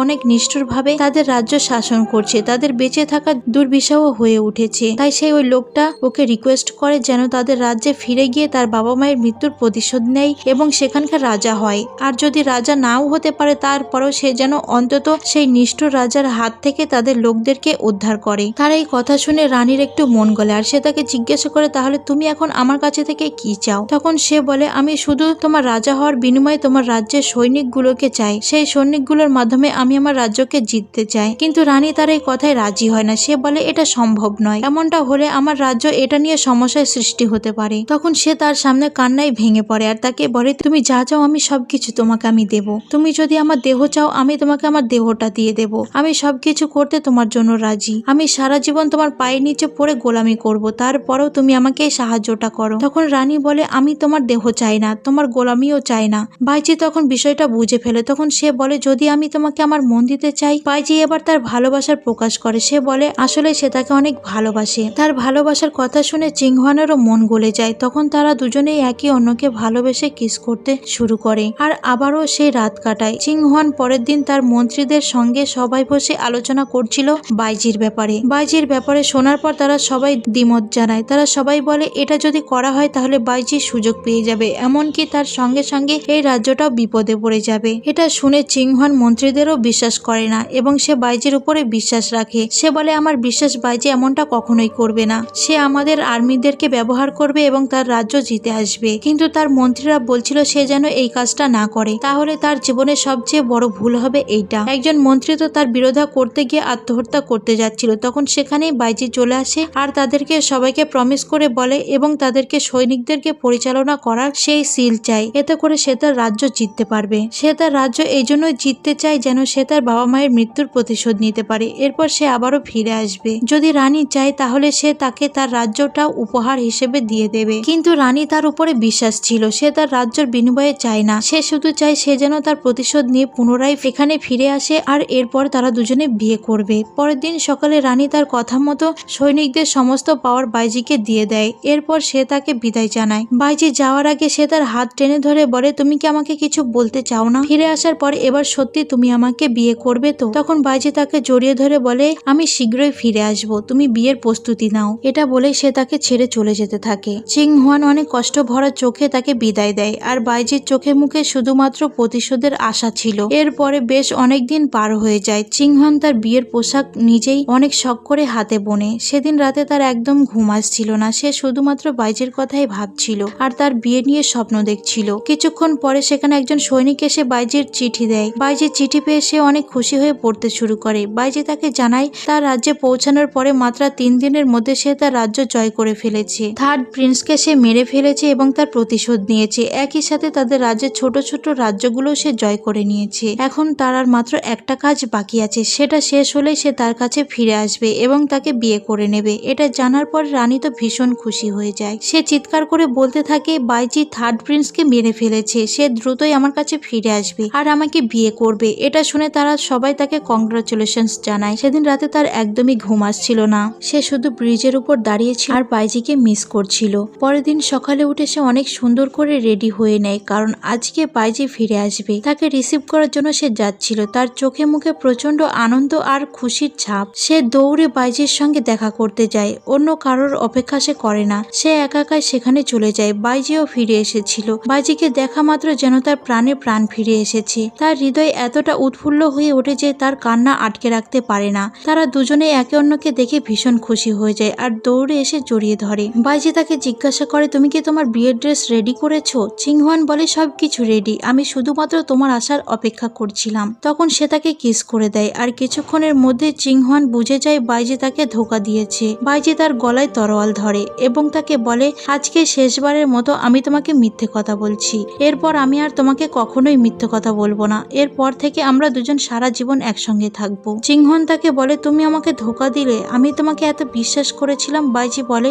অনেক আগে থেকেই লিং এবং সিং রাজ্য একে অনেক শত্রু ছিল, তাহলে তুমি এটা কেন ভাবনি যে এখানে একটা টুইস্ট হতে পারে? তুমিও তো অনেক আগে আমাকে মিথ্যে বলেছিলে, তাই নয় কি? চিংহান তখন কান্না করতে করতে বলে আমি তো তোমাকে মিথ্যে বলেছিলাম থার্ড প্রিন্সকে নিয়ে, তাই বলে আমার ভালোবাসা কিন্তু মিথ্যে ছিল না। তখন বাইজি বলে এটাই তো সুযোগ নিয়েছি আমি। চিংহান বলে তাহলে জেলেতে আমি তোমাকে মেরে ফেলতে চেয়েছিলাম, সেই সময় কি তোমার একবারও মনে হয়নি আমি তোমাকে মেরে ফেলবো? বাইজি বলে বড় পদক্ষেপ নিতে হলে তো কিছুটা লাইফে রিস্ক নিতেই হবে, সেই সময় আমি আমার জীবনে রিস্ক নিয়ে এই কাজ করেছিলাম, সেই কারণে আমি তোমার বিশ্বাস জিততে পেরেছি। আর আজকে তোমার আর্মিগুলোও আমি নিয়ে গিয়েছি। তবে সব শেষে আমি এটুকুই বলতে চাই যে আমিও তোমাকে ভালোবাসি। সেই ভালোবাসাটা কখন সৃষ্টি হয়েছে আমি জানি না, তবে আমি তোমাকে ভালোবাসি, তাই এত সবকিছুর পরেও আমি তোমার কাছে ফিরে এসেছি। আমি তোমাকে বিয়ে করে আমার রানী বানাতে চাই। সিং রাজ্যের রানী হও অথবা লিং রাজ্যের, দুইটার মধ্যে একই ব্যাপার। এটা শুনে সে প্রচন্ড রেগে যায় আর তার হাত থেকে তরোয়াল কেড়ে নিয়ে তার গলায় তরোয়াল ধরে আর তাকে বলে এর মধ্যে কি কোনো পার্থক্য তোমার মনে হচ্ছে না? এবার বুঝতে পেরেছো পার্থক্যটা কোথায়? তখনই সেখানে তাদের রাজ্যের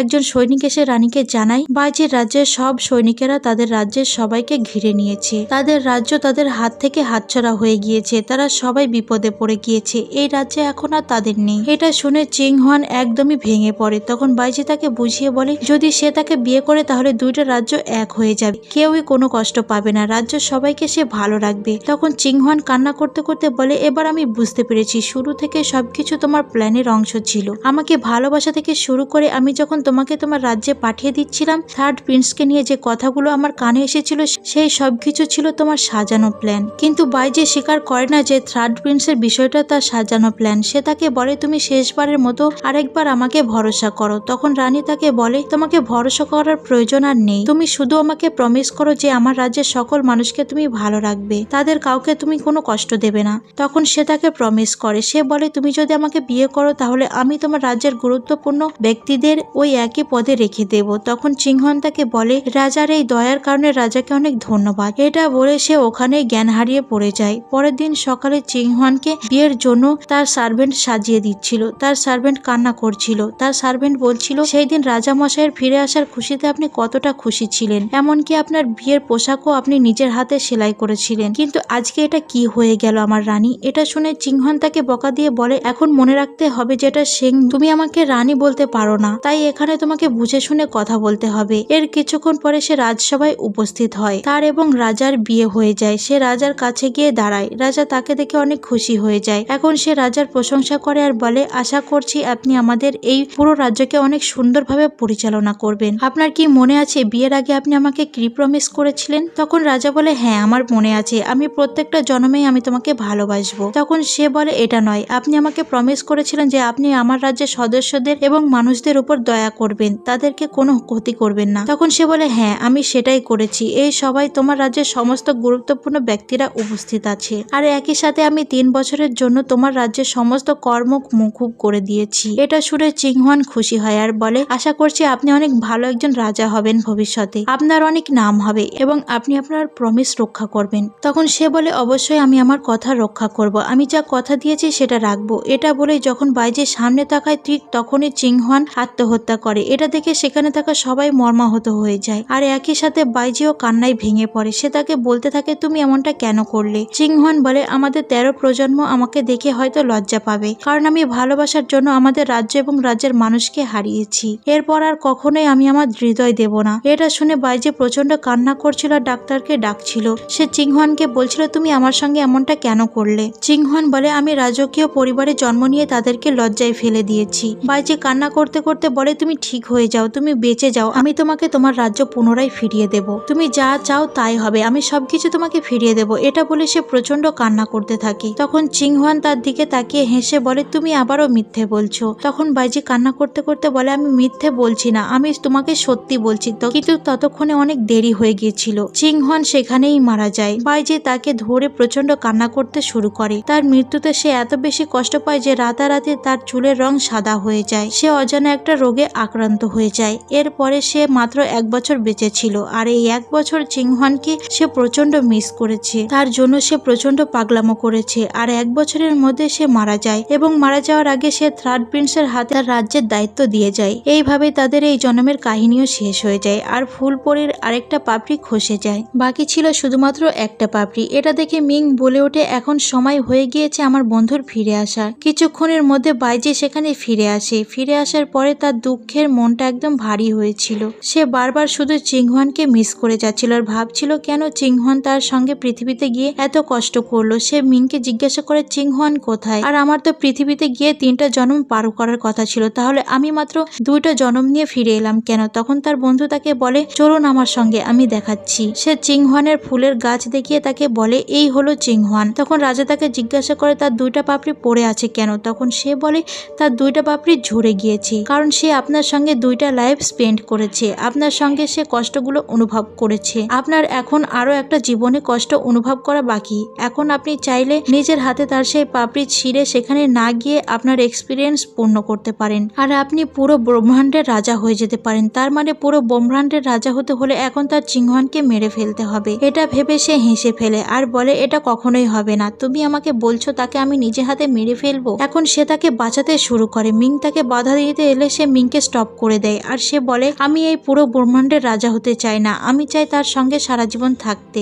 আমার ভালোবাসার মানুষের সঙ্গে। সঙ্গে। এটা বলে সে তার সমস্ত পাপড়িগুলো একত্রিত করে তাকে আবারও আগের মতো করে দেয়, কিন্তু তবুও চিংহোয়ান জেগে ওঠে না। এটা দেখে সে মিংকে জিজ্ঞাসা করে সে জেগে উঠলো না কেন। তখন সে বলে কারণ সে এখনো অনেক দুর্বল আছে। এখন সে চিংহোয়ানের গাছ তুলে নিয়ে গিয়ে সেই জায়গায় রেখে দেয় যেখানে চিংহোয়ান প্রথম জন্ম নিয়েছিল। সেখানে রেখে সে তার উপরে মেঘের বৃষ্টির বর্ষণ শুরু করে আর কিছু শক্তি দিতে শুরু করে। এটা করে সে ওখানে থেকে চলে যায়। মিং দূর থেকে এসব কিছু দেখছিল আর বলছিল এটাই হয়তো তার ভাগ্যে আছে। এদিকে বাইজি যখন বসেছিল কিছুক্ষণের মধ্যে সেখানে চিংহোয়ান চলে আসে, মানে সে আবারও তার আগের রূপে ফিরে এসেছে। চিংহোয়ানকে দেখে তো সে অনেক খুশি হয়ে যায় আর তাকে দৌড়ে গিয়ে জড়িয়ে ধরে, কিন্তু চিংহোয়ান তাকে বলে আপনি কে আর এসব কিছু কেন করছেন, আমার ব্যথা লাগছে। বাইজি তখন তাকে ছেড়ে দেয় আর তাকে জিজ্ঞাসা করে তোমার কি মনে নেই আমি কে। আসলে চিংহোয়ানের কোনো কিছু মনে ছিল না, এমনকি সে তো নিজের নামও জানে না। তখন বাইজি বলে তোমার নাম হলো চিংহোয়ান আর আমি হলাম বাইজি। চিংহোয়ানকে সে জিজ্ঞাসা করে তাকে মনে নেই। তখন সে বলে আমার কোনো কিছুই মনে নেই, আমার যেটা মনে আছে সেটা হলো আমি ফুল পড়ি আর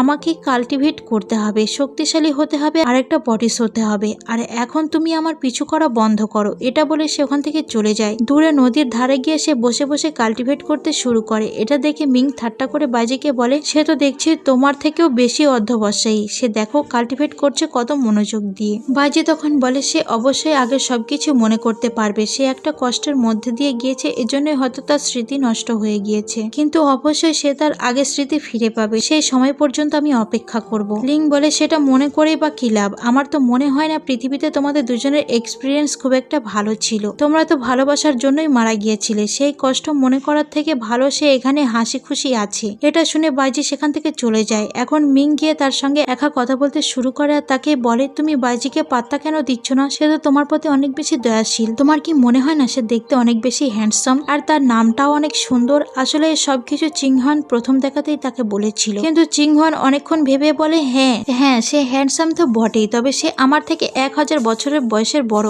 আর আমার বয়স মাত্র 300 বছর। আমি শুনেছি সে নাকি এই পুরো বিশ্বের রাজা হয়ে থেকে শুধুমাত্র এক স্টেপ দূরে আছে, সে তাহলে কেন প্র্যাকটিস করছে না, কাল্টিভেট করছে না, আমার এরকম ধরনের ছেলে একদমই পছন্দ নয়। এটা শুনে মিং হেসে বলে বাইজি তুমি আসলে এটাই ডিজার্ভ করো। চিংহোয়ান বলে আসলে আমার এত বড় ছেলে পছন্দ না, সে আমার থেকে অনেক বড় আর সে শুধুমাত্র আমার পিছু পিছু ঘুরঘুর করে, আমার মধ্যে কি এমন আছে, আমি তো সামান্য একটা পরী আর আমি দেখতেও অতটা সুন্দর নই, তাই আমার সামনে বাইজির এত কথা বলবেন না। এটা বলে সে সেখান থেকে চলে যায়, কিন্তু আবারও বাইজি তার সামনে চলে আসে। সে তার জন্য ফল নিয়ে এসেছিল, তাকে বলছিল এটা খেলে তার একটু ভালো লাগবে, কিন্তু সে তার কোনো কথাই শুনে না। সে বলে আমি তোমার দেওয়া কিচ্ছু খাবো না আর আমার পিছু করা বন্ধ করো, আমি এখন আকাশের উপরে যাব বজ্রপাতের সঙ্গে লড়াই করতে আর আমার শক্তি বৃদ্ধি করতে। এটা বলে সে ওখান থেকে চলে যায় আর আকাশে প্রচুর বজ্রপাত দেখে সে ভাবছিল এতক্ষণ আমি অনেক শক্তি অর্জন করেছি, এবার সময় এসেছে আকাশে গিয়ে পুনরায় কাল্টিভেটটা আরো বাড়ানোর। এটা ভেবে সে আবারও আকাশে চলে যায় আর ঠিক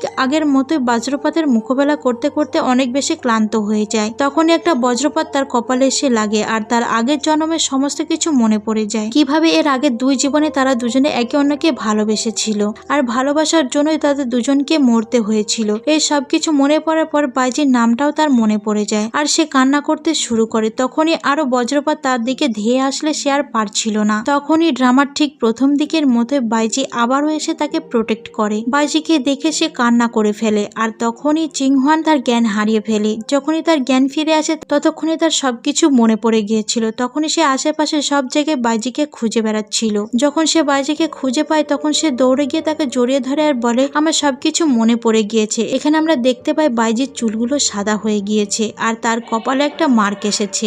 এটার কারণ হলো সে এখন পুরো বিশ্বের সবচেয়ে শক্তিশালী রাজা হয়ে গিয়েছে, সে হয়ে গিয়েছে স্কাই ইম্পেরিয়র। এটা দেখে তো চিংহোয়ান অনেক অবাক হয়ে যায়। সে বলে তুমি তো এখন স্কাই ইম্পেরিয়র হয়ে গিয়েছো, তোমার কি আমাকে মনে আছে? তখন সে বলে অবশ্যই আমার মনে আছে, এমনকি তুমি আমার ভালোবাসা এটাও আমার মনে আছে। তখন সে চিংহোয়ানকে জড়িয়ে ধরে বলে আসলে আমাদের ভালোবাসাটাই সেই সময়ে শুরু হয়েছিল যখন আমি আমার এক ফোঁটা রক্ত দিয়ে তোমাকে বাঁচিয়েছিলাম আর আমাদের 3 জীবনের ভালোবাসার কাহিনী শুরু হয়ে গিয়েছিল আর এই 3 জীবনের ভালোবাসার কারণে তুমি হয়ে উঠেছো আমার সত্যিকারের ভালোবাসা। এটা বলেই তারা দুজনে একে অন্যকে কিস করে। এখানেই আজকের এই সুন্দর মুভির কাহিনীটা শেষ হয়ে যায় আর হ্যাপি এন্ডিংও হয়। তো বন্ধুরা আজকের এই সম্পূর্ণ ড্রামাটা তোমাদের কাছে কেমন লেগেছে তা অবশ্যই কিন্তু কমেন্ট করে জানিও। আর সুন্দর সুন্দর ড্রামা দেখতে হলে আমার চ্যানেলটাকে অবশ্যই সাবস্ক্রাইব করে রেখো। ততক্ষণে তোমরা সুস্থ থেকো, ভালো থেকো এবং দেখা হবে অন্য কোনো নতুন সুন্দর এক ড্রামা নিয়ে। Thank you for watching.